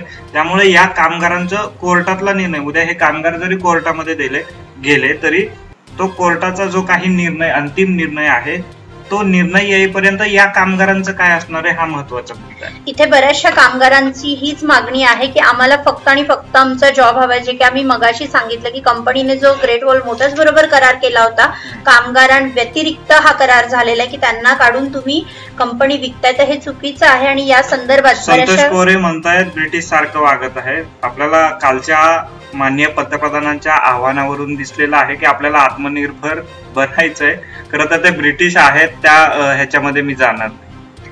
मंत्रालयामध्ये खोटे लीडर, विनोद भोले म्हणतात की खोटे लीडर आणि हे सगळं चालू आहे. म्हणजे इथे कुठेतरी कामगारांचंही हेच म्हणणं आहे की हे जे काही सगळं सुरू आहे याच्यामध्ये सगळा हा बनाव आहे, हे सगळे खोटं एक चित्र उभं केलं जात आहे. ही कोरोनाची संतोष बाबर, आपण ज्या पद्धतीने बोलताय की कंपनीच्या अशा वागणुकीमुळे सर्व कामगार आणि त्यांच्या फॅमिली जे कुटुंब आहे त्यांना रस्त्यावर येण्याची वेळ आली आणि खरं तर हा एक महत्वाचा संवेदनशील विषय आहे, म्हणूनच आपण यावरती आज चर्चा करतोय.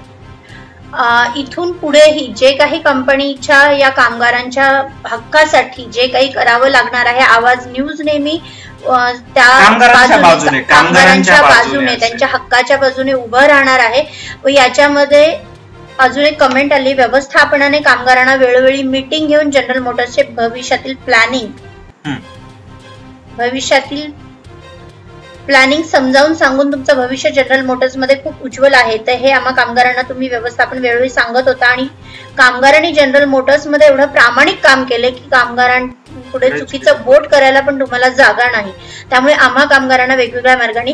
आता याच्यामध्ये संदीप गोरुले यांची ही कमेंट आहे. संदीप, याच्यामध्ये आत्ताच कुचेकर सरांनी एक सांगितलं की हा जो देश आहे तो हा फक्त आणि फक्त कामगारांच्या कष्टामुळे, त्यांच्या मेहनतीमुळे हा उभा राहिलेला आहे. जे काही कंपनी जी काही आज नावारूपाला आली आहे त्यांचं जे भवितव्य आहे हे कामगारांमुळेच झालेलं आहे. त्यामुळे कंपनीने जे काही तुम्हाला सांगितलंय की हे कंपनी, त्यांचं म्हणणं जे आहे की कंपनीने वेळोवेळी त्यांना मीटिंग घेऊन असं सांगितलं, तर हे बरोबर आहे. कंपनी ही कामगारांच्या कष्टामुळेच नावारूपाला आलेली आहे. विकास सर आपल्या बरोबर जोडले गेलेले आहेत. विकास सर, आवाज येतोय?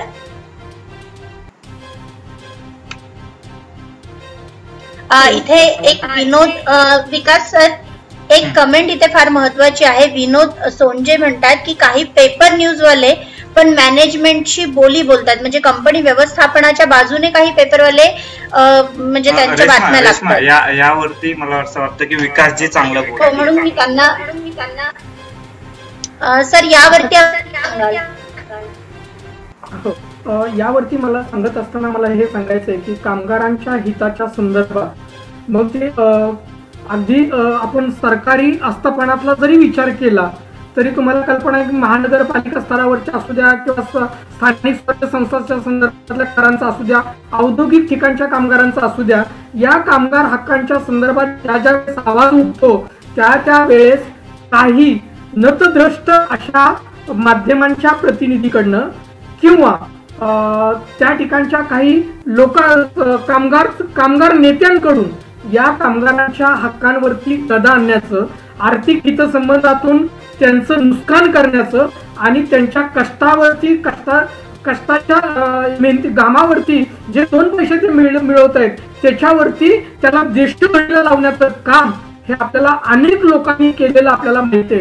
आणि म्हणूनच मला या ठिकाणी म्हणायचं आहे की कामगाराला देशदडीला लावण्यासाठी केवळ ही सत्ताधारी राजव्यवस्था जबाबदार नाही, तर त्याला त्या ठिकाणचे कामगार नेते, त्याचबरोबर ती विकली गेलेली जी माध्यमं आहेत ही माध्यमं हे गोरगरिबांच्या खऱ्या अर्थानं त्यांचं हक्काचं, त्यांच्या तोंडातला घास हिरावून घेण्याचं काम अनेक वेळा झालेलं आहे, अनेक वेळा केलेलं आहे, हे आपल्या सगळ्यांनाच माहिती आहे.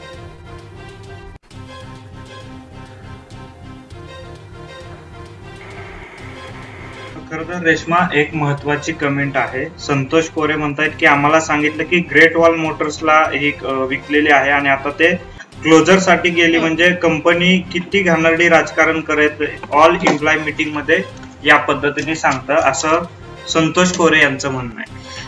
आता काय झालं होतं की जानेवारी 2020 मध्ये ग्रेट वॉल मोटर्स जी चायनाची कंपनी आहे त्यांच्या बरोबर ह्या कंपनीचा करार झाला होता. ही कंपनी विकली गेली होती आणि त्यानंतर कंपनीने 20 नोव्हेंबर 2020 रोजी कंपनी क्लोजरचं ऍप्लिकेशन दिलेले. जेव्हा हा जो पहिला जो त्यांचा करार होता तो जेव्हा यशस्वी झाला नाही तेव्हा कंपनीने दुसरं एक अजेंडा वापरला की नोव्हेंबरमध्ये, म्हणजे जानेवारी ते नोव्हेंबर या 10 महिन्यामध्ये कंपनीने क्लोजर ऍप्लिकेशन दिलं. आणि कारण असं दिलं की कंपनीमध्ये प्रोडक्शन नाहीये आणि कंपनी ही लॉस मध्ये चालली आहे. तर हा जो सगळा आहे, म्हणजे हा प्रकार जो सगळा चालू आहे विकास, की हे कुठेतरी दिसतंय की कंपनीचा हा खोटेपणा चालू आहे. आणि विकासजी, माझा एक आपल्याला प्रश्न राहील की आता कामगार म्हणतायत की आम्ही कोर्टामध्ये जाऊ. खरं तर हे कामगार कोर्टामध्ये गेले तर खरं तर याला कालावधी किती लागणार आहे आणि या दरम्यान कोर्ट किंवा न्यायालय असं काही ठोस पावलं उचलेल का जेणेकरून ह्या कामगारांचे हाल होणार नाहीत? आता जी मला असं वाटतं की आता जी कोरोनाची आपत्काल परिस्थिती आहे आणि आपत्काल परिस्थितीमध्ये सर्वोच्च न्यायालय आणि उच्च न्यायालय यांनी जे स्वतः गाईडलाईन्स दिलेले आहेत, काही SOPs दिलेले आहेत की कुठल्या कशा पद्धतीने घ्यायच्या आणि कुठल्या केसेसला प्राधान्य द्यायचं, हे सध्या सगळ्याच सत्र न्यायालयाला उच्च न्यायालयाच्या गाईडलाईन्स आहेत किंवा SOP आहेत. मग याचाच अर्थ जर ज्यावेळेस हे कामगार न्यायालयात जातील किंवा या कामगारांना न्यायालयाच्या चक्रांमध्ये अडकवणं हाही एक भाग आहे होता का याच्या पाठीमागचा? हाही एक कुणाचा उद्देश होता का? कंपनी प्रशासनाचा हाही डाव होता का? हाही एक बघण्याची गरज आहे. मुळात या कंपनी प्रशासनाने एकीकडे सांगितलंय की आम्ही कंपनी हस्तांतरित करत आहोत, दुसऱ्या मालकाला हस्तांतरित करतो की दुसऱ्याला देत असतो. त्याच्यातून या कंपनीत काम करत असणाऱ्या कुठल्याही कामगारांच्या याच्यावरती प्रश्न येणार नाही किंवा गदा येणार नाही असं वेळोवेळी आश्वासन या कामगारांना दिलेलं होतं. तर मग असं असताना क्लोजर रिपोर्ट देण्याचं कारण काय? शासनाकडे क्लोजर रिपोर्ट पाठवण्याचं कारण याचाच अर्थ की सरळ कंपनी प्रशासन हे कामगारांच्या डोळ्यामध्ये दुर्बीण करत आहे, त्यांना देशदोडीला लावण्याचं काम करत आहे. आणि हे करत असताना तिथले लोकप्रतिनिधी असू द्यात, तिथले सगळे घटक असू द्या, माध्यम असू द्या, या सगळ्यांनी आता खऱ्या अर्थानं देशदोडीला लागू नयेत म्हणून या कामगारांच्या पाठीमागं उभं राहण्याची गरज आहे. आज या कामगारांवरती वेळ आलेली आहे, उद्या आपला नंबर असेल. मात्र विकासजी, ज्या काही कमेंट येत आहेत त्यावरून या कंपनीच्या सांगण्यानुसार काही वृत्तपत्र बातम्या छापतायत असा आरोप सुद्धा होतोय, त्यावरची एक प्रतिक्रिया.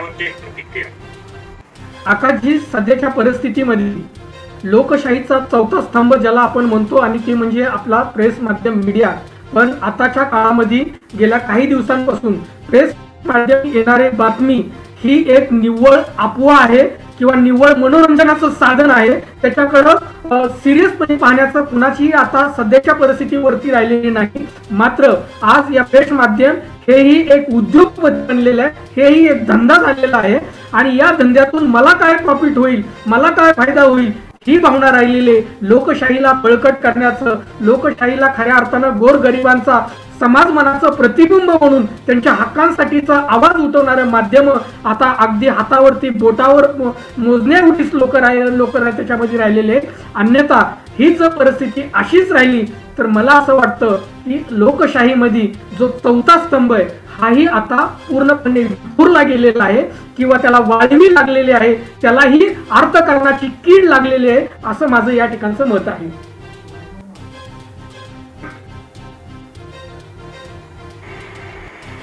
आपल्याला विकासजी दिसतं की एकूणच हे जे कामगारांचे प्रश्न आहेत, या कामगारांच्या प्रश्नांना घेऊन खर तर सत्ताधारी आणि विरोधक हे जे काही कामगार आहेत, हे कामगार आता बेरोजगार होणार आहेत.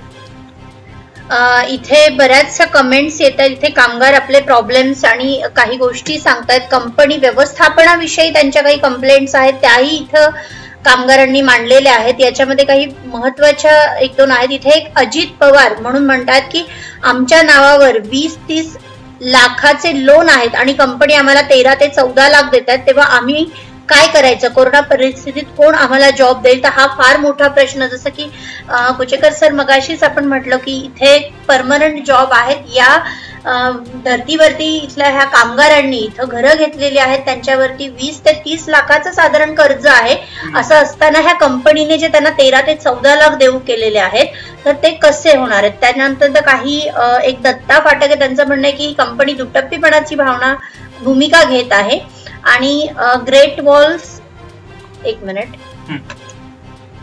जनरल मोटर्स आवारामध्ये ग्रेट वॉल कंपनीची कामं चालू आहेत. जर हे सगळं आहे तर मग हे जे कंपनी आता सांगते की कोरोनाचं जे कारण देते किंवा कंपनी लॉस मध्ये आहे म्हणून आम्ही हा प्लांट बंद करतोय, ही सगळी कारणं, तर ही खरंच दुटप्पीपणाची भावना इथं आपल्याला पाहायला मिळते. त्याचबरोबर राज्य सरकारवरती पण टीका केली गेलेली आहे की राज्य सरकार पण इथं दुटप्पीपणाची भूमिका राज्य सरकारची पण आहे. सकाळ न्यूज यांनी आमच्या संघटनेला विचारले का काय झाले? विचारले नसले तर विचार आणि नंतर आमची बातमी द्या. म्हणजे इथं काही कामगारांचा आरोप आहे की आम्हाला विचारा आमचे प्रॉब्लेम्स काय आहेत आणि मग तुम्ही बातम्या छापा.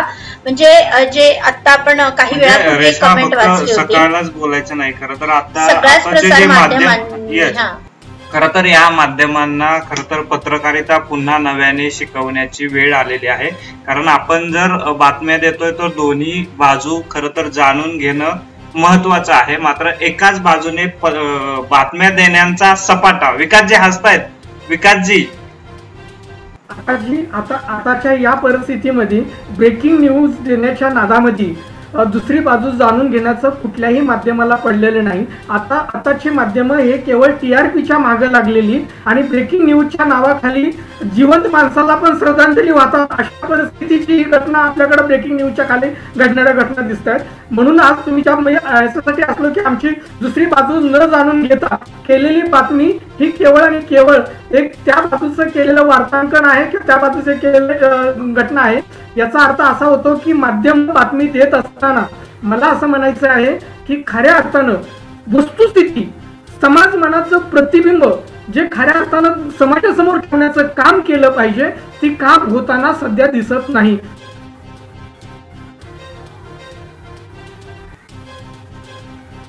आवाज येत. इथे एक अत्यंत महत्वाची कमेंट आलेली आहे. संतोष कोरे यांचं म्हणणं आहे की आमच्याकडे ऍग्रीमेंट पुस्तकामध्ये असा करार झाला आहे की जी नवीन कंपनी इथं येईल तुम्ही सगळे तिथे जॉईन होणार असे सही केलेलं आहे. म्हणजे त्यांचं असं म्हणणं आहे की ऍग्रीमेंट पुस्तक आहे की ज्याच्यामध्ये कंपनी बरोबर त्यांचा करार झालेला आहे की जी कोणी नवीन कंपनी असेल ती कंपनी तुम्हाला कामावर घेईल. एकीकडे हा जर ह्यांच्या सांगण्यानुसार जर असा ऍग्रीमेंट पुस्तक आणि हा करार जर त्यांच्याकडे असेल तर कंपनीने हा किती खोडसाळपणा, किती मोठा फ्रॉड इथे कामगारांबरोबर केलेला आहे की कामगारांविना ही कंपनी विकली आहे. तो करार त्यांनी केलेला आहे. आणि महत्वाचा खरं तर भावनिक प्रश्न या ठिकाणी प्रतिक्रिया आपल्याला दिसते. आणि अनिल यांची, आमचे लहान मुले देखील हेच विचारत असतात की पप्पा माझे उद्या कसं होणार आहे. म्हणजे आता हा महत्वाचा मुद्दा आहे विकासजी. आकाशजी, खरोखरच या कंपनीचाच नाही, आकाशजी आज परिस्थिती महाराष्ट्रातल्या प्रत्येक संघटित असंघटित सर्वच कामगार वर्गाची अशी झालेली आहे. आज ज्या पद्धतीने आज संध्याकाळी कालपासून सुरू झालेले आहे की माननीय मुख्यमंत्री आज स्वतः माध्यमांसमोर येऊन त्यांच्या माध्यमातून लॉकडाऊन करणार आहोत का नाही करणार आहोत, लॉकडाऊन लावणार आहोत का नाही लावणार आहोत याची घोषणा करणार आहेत. काल माननीय पंतप्रधान स्वतः आले आणि देशाशी बोलत असताना त्यांनी सांगितलं की श्रमिकांनी आहे त्या ठिकाणी थांबावं, त्यांनी स्थलांतर करू नये, त्यांनी गावाकडे जाण्याचा मार्ग निवडू नये. आणि आज मुख्यमंत्री कदाचित महाराष्ट्रामध्ये कडक लॉकडाऊनचे निर्बंध लावण्याची शक्यता आहे. अशा परिस्थितीमध्ये सर्वच कामगार घटकातली लहान लहान मुलं देखील आर्त हाक त्या ठिकाणी देते की पप्पा आपण जगायचं कसं, आपण जीवन जगायचं कसं, आपल्याला खायला काय मिळणार आहे. जे आज मला सांगा रस्त्यावरती विक्री करत असणारा विक्रेता, छोटे छोटे रिक्षा चालक किंवा छोटे छोटे उद्योगधंदे जे आस्थापनामध्ये 10-10, 5-5 वर्कर आहेत, असे आस्थापनं जे मग त्याच्यामध्ये छोटे छोटे हॉटेल असू द्या किंवा छोट्या छोट्या कंपन्या असू द्या, छोटे दुकानदार असू द्या, हे जे उद्योग देणार आहेत हे उद्योग आणि बिल्डिंग वर्कर्स जे आज नोटबंदीने त्यांचं कंबरडं मोडलं, जीएसटीने कंबरडं मोडलं, हा उद्योग तिथं कंबरडं मोडून पुन्हा कुठं उभा राहतोय का नाही, तोपर्यंत त्या बिल्डिंग वर्कर्सला परत त्यांचं काम त्याच्यातून सुटलेलं आहे. आज हा संपूर्ण कष्टकरी वर्ग अक्षरशः डोळ्यातून रक्ताचे अश्रू गाळत आहे. आणि अशा रक्ताचे अश्रू गाळत असताना जे काही असे उद्योगपती अशा पद्धतीने एकदम निर्णय घेऊन हजारो कामगारांना देशोधडी लावण्याचं काम करत आहेत, त्यांना उपासमारीची वेळ त्यांच्यावरती आणण्याचं काम करत आहेत. मायबाप सरकार तुम्ही कधी पाहणार आहात या गोष्टीकडं? माननीय उद्योग मंत्री यांनी याबाबत कधी विचार केला नव्हता का? माननीय कामगार मंत्री खऱ्या अर्थानं श्रमिकांसाठी काम करणारे, श्रमिकांच्या आवाजासाठी, श्रमिकांच्या याच मुद्द्याला घेऊन उद्योग मंत्र्यांना सकाळपासून मी कॉल करतोय, त्यांना टेक्स्ट मेसेज केलेले आहेत की एवढ्या कामगारांचा हा प्रश्न आहे. खरं तर हे उद्या बेरोजगार होणार आहेत, यांच्या उद्या कुटुंबाचं काय असणार आहे. खरं तर उद्योग मंत्र्यांना बोलायलाच वेळ नाही, एक कमेंट द्यायला वेळ नाहीये. आणि आता ज्या काही आपल्याला प्रतिक्रिया येत आहेत, खरं तर माध्यमांवरती ते काही प्रश्न उपस्थित करतायत. मात्र इतर माध्यमांना आता खरं तर नावं ठेवण्यासाठी मला असं वाटतं की जी काही माध्यमं आपल्या बरोबर आहेत या माध्यमांना घेऊन खरं तर आपला हा लढा आहे, हा लढा आपण उभारत राहूयात. इथे अजित पवार यांनी एक अतिशय भावनिक आवाहन केलंय की आम्ही आवाज न्यूजच्या माध्यमातून सांगू इच्छितो की उद्या जर आमचं काही बरं वाईट झालं तर याला राज्य सरकारही जबाबदार असणार आहे. तर तुम्हाला मी सांगू इच्छिते की असं काहीही होणार नाहीये. तुमच्यासाठी आवाज न्यूज सदैव प्रयत्नशील राहील. म्हणजे कुठल्याही कामगारावरती अन्याय होणार नाही व तुमच्या प्रत्येक लढ्यामध्ये आवाज न्यूज तुमच्या बरोबर असणार आहे. कंपनी व्यवस्थापन, इथे प्रशांत मारणे सांगतायत, कंपनी व्यवस्थापन व कामगार यांच्यात बरेच औद्योगिक विवाद न्यायालयात प्रलंबित असताना व त्याचा काही निर्णय झाला नसताना या कोरोनाच्या काळात गैरफायदा घेत व्यवस्थापनाने बेकायदेशीर लेऑफ देऊन कामगारांची गळचेपी करत आहे. तर याविषयी आत्ताच आपण कुचेकर सर बोललो की कंपनीच्या ज्या काही केसेस आहेत त्या मुंबई उच्च न्यायालयामध्ये पेंडिंग आहेत, कामगारांच्या काही याचिका आहेत त्यावरती अजून निर्णय झालेला नाहीये. आणि असं असताना कोरोनाचं कारण जे कंपनीने दिले तर कंपनीने एक असं काहीतरी एक ठोस दाखवावं की तुम्हाला ती परमिशन दिली आहे. केंद्र सरकार असेल, राज्य सरकार असेल, कुणीही तुम्हाला कंपनी बंद किंवा कामगारांना अशी नोटीस पाठवण्याची परमिशन दिली आहे का? आणि जर ती परमिशन तुमच्याकडे नाही, आणि महत्वाचा प्रश्न उपस्थित असा होतोय की खरं तर ही नोटीस पाठवताना तुम्ही कामगारांना विश्वासात घेतलं का? एवढ्या वर्ष हे कामगार आपल्या कंपनी बरोबर काम करतायत, खरं तर त्या कामगारांना अशा पद्धतीने अचानक नोटीस देणं कितपत योग्य? एक मिनिट आकाश सर, याच्यावरती मी काही सांगू इच्छिते की कंपनीने आता ही नोटीस पाठवताना विश्वासात घेणं हा तर विषय फार गौण आहे. पण याच्या आधी कंपनीने जेव्हा ग्रेट वॉल मोटर्स बरोबर जानेवारी 2020 मध्ये करार केलेला तेव्हाही कामगारांना विश्वासात घेतलेलं नाहीये. त्यानंतर कंपनी क्लोजरचं जे ऍप्लिकेशन त्यांनी दिलं होतं तेव्हाही कंपनीच्या कामगारांना विश्वासात घेतलेलं नाहीये. त्यानंतर कंपनीमध्ये रेश्मा थोडंसं थांबून असं म्हणतो, संतोष कोरेंची प्रतिक्रिया आहे, आमचा पगार देण्याची तारीख पुढे ढकलून आमच्या बँकेचा चेक बॉन्स करून आम्हाला त्रास देत आहेत. अशा सुद्धा आता या कामगारांच्या विकासची प्रतिक्रिया आहे. म्हणजे सगळीकडनं कामगारांची गळचेपी कंपनी व्यवस्थापन. आकाशजी, मला असं म्हणायचं आहे की आपल्याला कल्पना आहे की कामगार कायद्यांमध्ये जो बदल करण्यात आलेले होते आणि अनेक कामगार कायदे हे 3 विभागात केलेले आहेत आणि 3 सत्रामध्ये मांडलेले आहेत. आणि त्यावेळेस केंद्र सरकारने असं सांगितलं होतं की हे कायदे हे कामगारांच्या हितासाठी आहे. कामगार हा अर्थात देशाचा काना आहे. कामगाराच्या जीवावरती आपला भारत देश उभा राहिलेला आहे आणि म्हणूनच आपण कामगारांच्या आज भारताची जी प्रगती आहे त्या कामगारांच्या कष्टकरी च्या ह्याच्यावरती प्रगती आहे अशा पद्धतीने सांगण्यात आलं होतं. विकासजी, महत्वाचा मुद्दा आहे की 2 महिने झाले चेक जे आहेत ते बाउन्स होत आहेत. म्हणजे खर तर जी माध्यम अशा पद्धतीच्या काही बातम्या छापत होती, खर तर कामगारांचं हे जे काही म्हणणं आहे ते कामगारांचं म्हणणं किंवा ह्या अडचणी 2 महिन्यापासून चेक बाउन्स होत आहेत हे सुद्धा माध्यमांनी छापायला हवं होतं.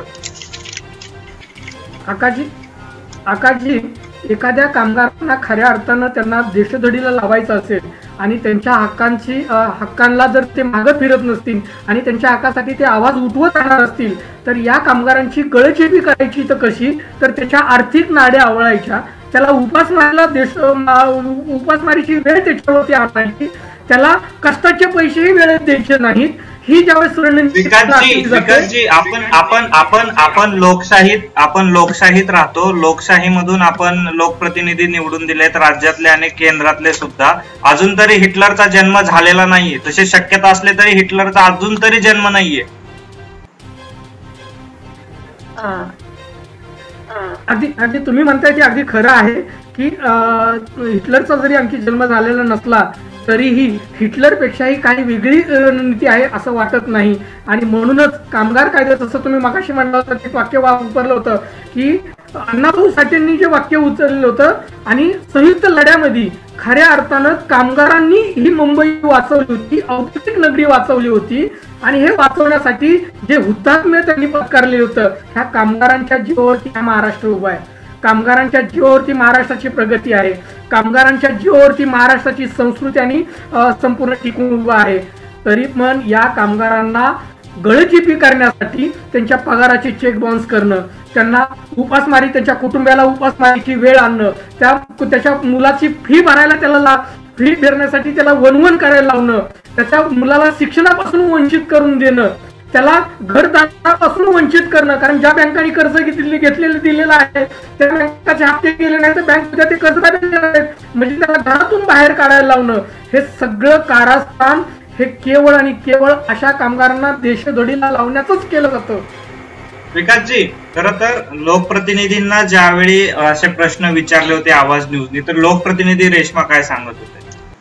ज्या वेळेला मागच्या काही दिवसांपूर्वी आवाज न्यूजच्या माध्यमातून आम्ही आवाज उठवला होता या कामगारांच्या बाजूने, तेव्हा लोकप्रतिनिधींकडून आम्हाला अशी विचारणा करण्यात आली होती की तुमच्याकडे कोणते कामगार आले, कुठले कामगार तुमच्याकडे आले होते, त्यांच्या बरोबर. मला असं वाटतं की ते जे लोकप्रतिनिधी होते, माझे नाव घ्यायची पण इच्छा नाही, त्या लोकप्रतिनिधींनी ज्या काही या कमेंट प्रतिक्रिया येत आहेत, कामगारांचे जे काही हाल आता होत आहेत, उद्या हे कामगार बेरोजगार होणार आहेत, उद्या या कामगारांच्या कुटुंबाचं काय होणार आहे? आकाश सर, इथे एक ऋषिकेश म्हणून त्यांची कमेंट आहे की स्थानिक लोकप्रतिनिधी हे फक्त आम्हाला आश्वासन देऊन जात आहेत, तर त्यांच्याकडनं कुठल्याही प्रकारचा पाठपुरावा गेलेला नाहीये, हा असा आरोप इथं दिलाय. त्याच्यानंतर मिलिंद परब म्हणतात की स्थानिक लोकप्रतिनिधी फक्त आश्वासन देऊन गेले. तर हे सगळं जे आहे, जेव्हा आवाज न्यूजने याविषयी बातमी लावली होती, आवाज उठवला होता की या कामगारांच्या प्रश्नांविषयी, यांच्या प्रश्नांविषयी लोकप्रतिनिधींनी याच्यात लक्ष घालावं, तेव्हा आवाज न्यूजला विचारणा करण्यात आली होती की असे कोण कामगार आहेत जे तुमच्याकडे आले होते. आणि आता हे कमेंट एकदा मला वाटतं लोकप्रतिनिधींनी डोळ्याखालून घालाव्यात की कामगारांचे खरंच किती म्हणजे जिव्हाळ्याचा हा विषय आहे आणि किती मोठ्या मागण्या त्यांच्या काही फार मोठ्या नाहीयेत. अगदी सर्व म्हणजे कामगारांची एकच मागणी की आम्हाला आमची नोकरी द्या, आम्हाला 50 लाख नकोयत, आम्हाला 1 कोटी नकोय, जे काही कंपनी आम्हाला देते आम्हाला ते नकोय, आम्हाला फक्त आमची नोकरी हवी आहे, एवढी एक माफक मागणी आणि त्याचा हक्क त्या कामगारांना आहे. विक्रम जे आहे त्यांची प्रतिक्रिया आहे, ग्रेट वॉल बरोबर झालेल्या कराराची प्रत ही माहिती अधिकाराखाली मिळत नाही. विकासजी, याच्यावरती प्रतिक्रिया. आकाशजी, ज्या पद्धतीने आता आपल्याकडे ज्या प्रेक्षकांच्या प्रतिक्रिया येत आहेत आणि आपली व्यथा आवाज न्यूजच्या माध्यमातून ते मावळकरांच्या आणि लोकप्रतिनिधीच्या नजरेस आणू पाहत आहेत, यांच्या या प्रतिक्रिया त्यांचे जे मनापासून, त्यांच्या हृदयापासून, त्यांच्या मनातून येत असणारे हे त्यांचे अर्थ, मला वाटतं मावळचे लोकप्रतिनिधी ते ऐकतील आणि त्या दृष्टिकोनातून राज्य शासनाची पाठपुरावा करतील आणि त्यांच्या मनातल्या शंका, कुशंका आणि त्यांच्या मनामध्ये जी असणारी सगळी भीती दूर करायचं काम हे लोकप्रतिनिधी करतील, ही अपेक्षा मी तुमच्या आवाज न्यूजच्या माध्यमातून मावळच्या संपूर्ण लोकप्रतिनिधींना मी या ठिकाणी व्यक्त करतो. राहिला मुद्दा तुमच्याकडे ते या तुमच्या प्रश्नाकडे येत असताना मला मुद्दा या ठिकाणी मांडायचा आहे की आपल्याकडे कामगार कायद्याप्रमाणे आता कंपनीला बंद करत असताना शासनाची परवानगी घेण्याची गरज लागणार नाही. हा जो बदल करण्यात आला आणि तो बदल त्याचे हे परिणाम हे आज आपल्याला दिसत आहेत. आणि या संदर्भात ज्यावेळेस लोकशाही मार्गाने आंदोलन उभा करण्याची वेळ आली त्यावेळेस आपत्कालीन परिस्थिती आढळली आली. आपत्कालीन परिस्थिती, कोरोनाचा सगळा संसर्ग, आज हक्कासाठी तुम्ही आवाज संविधानिक मार्गाने आंदोलन करू शकणार नाही. तुम्हाला संचार म्हणून 4 लोक एकत्र येता येणार नाहीत. तुम्हाला जमवता येणार नाही. मग या सगळ्या गोष्टी होत असताना हे मग काय विष खाऊन मरायचं का लोकांनी? काय खायचं त्यांनी? आणि कुणाची तरी मग एखाद्याची आत्महत्या झाल्यानंतर एखादा लोकप्रतिनिधी आपले सगळे 4-5 टक्के घेऊन तिथे जाऊन मीडियाच्या समोर मग बाईट करणार आहेत का की या माझ्या माता भगिनीच्या कुंकवाचा ध्वनी पुसलं गेलेलं आहे आणि मी विकासजी या ठिकाणी महत्वाची प्रतिक्रिया येत आहे. या प्रतिक्रियेमध्ये अनेक जण जे आहेत हे प्रश्न विचारतात, प्रतिक्रिया देत आहेत. त्याच्यामध्ये संतोष बाबर म्हणतायत की काही आमदार खासदार पैसे घ्या आणि घरी जावा असे आम्हाला सांगतात. त्यांना पण आम्हाला नोकरी मिळू द्यायची नाहीये, फक्त वरचेवर आपुलकी दाखवतात.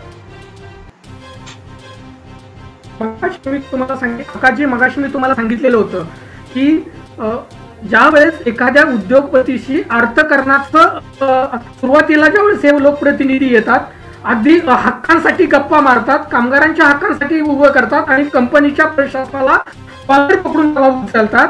मग ज्या वेळेस त्यांची एखादी मीटिंग होते, अर्थकारण सेट होतं, त्यावेळेस मग कामगारांना समजवण्याची भूमिका घेतली जाते. कंपनीच्या माध्यमातून मग हेच दलाली केली जाते की कंपनी प्रशासन तुम्हाला तुमची अपेक्षा काय आहे, कंपनी एवढी देते मी तुम्हाला 2 पैसे वाढवून द्यायला लावतो, कशाला कंपनीच्या मागं लागायचं, ही कंपनी मोठी आहे, तिच्या पाठीमागं मोठा राजकीय वर्चस्व आहे, आपलं नाही ऐकलं तर आपलं कुठं चालणार आहे का? अशा पद्धतीने वेगळ्या भूमिका कामगारांना समजून सांगण्याचं काम काही दलाल लोकही करतात. याच्या पाठीमागचं एकच आहे, या सगळ्या परिस्थितीतून पिडला जातो तो फक्त कामगार. कधी जाणीव होणार आहे, कधी संवेदना जागी होणार आहेत आणि कधी खऱ्या अर्थानं ज्याच्या जीवावरती हे करोडपती बनलेले आहेत, ज्याच्या जीवावरती हे देशामध्ये महाराष्ट्रामध्ये किती करोडपती आहेत ह्याची कुठल्या तरी मॅगझिन मध्ये जी लिस्ट येते, ही लिस्ट मध्ये येण्यासाठी जे करोडपती बनले त्यांच्या घामाचा कधी यांना विसर पडतो की नाही, का कधी विसर येणार आहे की नाही, कधी आठवण होणार आहे की नाही यांच्याकडं? विकासजी, सागर यशवंत आपल्याला म्हणतायत की बोलणी करण्यासाठी आमची कामगार संघटना असताना देखील व्यवस्थापन आम्हास पर्सनल मेल करून आहे ती अमाऊंट घ्या, नाहीतर तुम्हाला कोर्टातूनही पण अमाऊंट मिळणार नाही असा प्रेशर देत आहेत.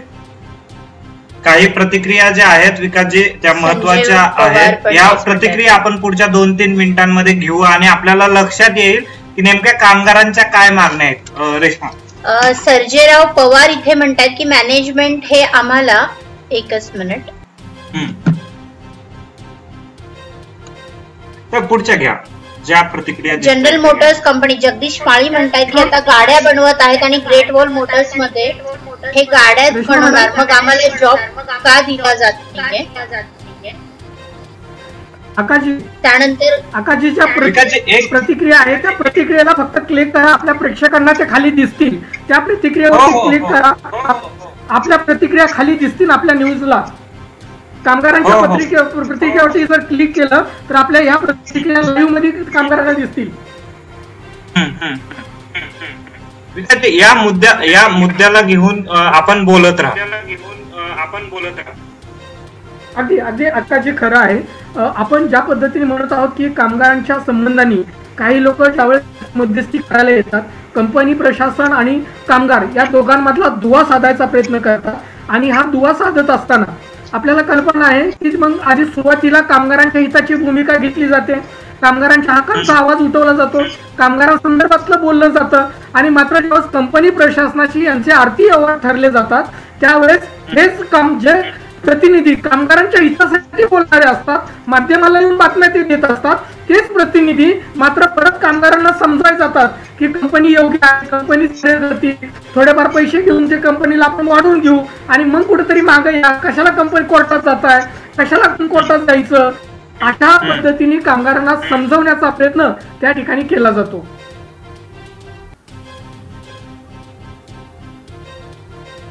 आणि मग मात्र खऱ्या अर्थानं त्या ठिकाणच्या कामगारांचं असं समजवत असताना मात्र कामगारांच्या दृष्टिकोनातून या अपेक्षा त्यांच्या नसतात. त्यांच्या अपेक्षा ह्याच असतात की तुम्ही खऱ्या अर्थानं लोकप्रतिनिधी म्हणून तुम्ही जी भूमिका घेऊन कंपनी प्रशासनाला हक्कांसाठी आवाज बोलायचा होता, हक्कांसाठीचा आवाज मांडायचा होता, तो न मांडता ही भूमिका ज्यावेळेस येते त्यावेळेस संशयाची सुई मात्र लोकप्रतिनिधींकडे जाते किंवा ते मध्यस्थांकडे जाते.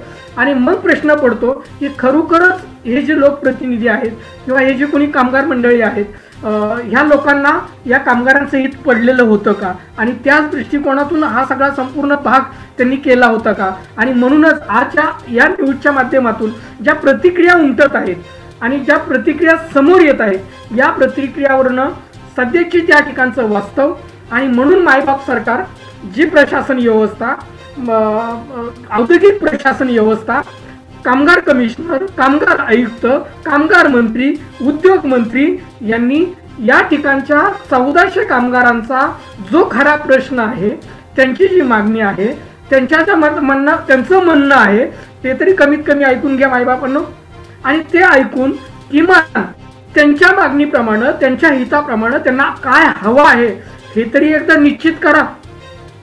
कोर्टाच्या लढाई, कोर्टात जाणं, न्यायाच्या दृष्टिकोनातून कोर्टात भांडणं ही तर कायदेशीर प्रक्रिया आहे, नक्की ती केलीच जाणार आहे. प्रत्येक जणाला तो अधिकार आहे आणि कामगार त्या पद्धतीने ते करतील.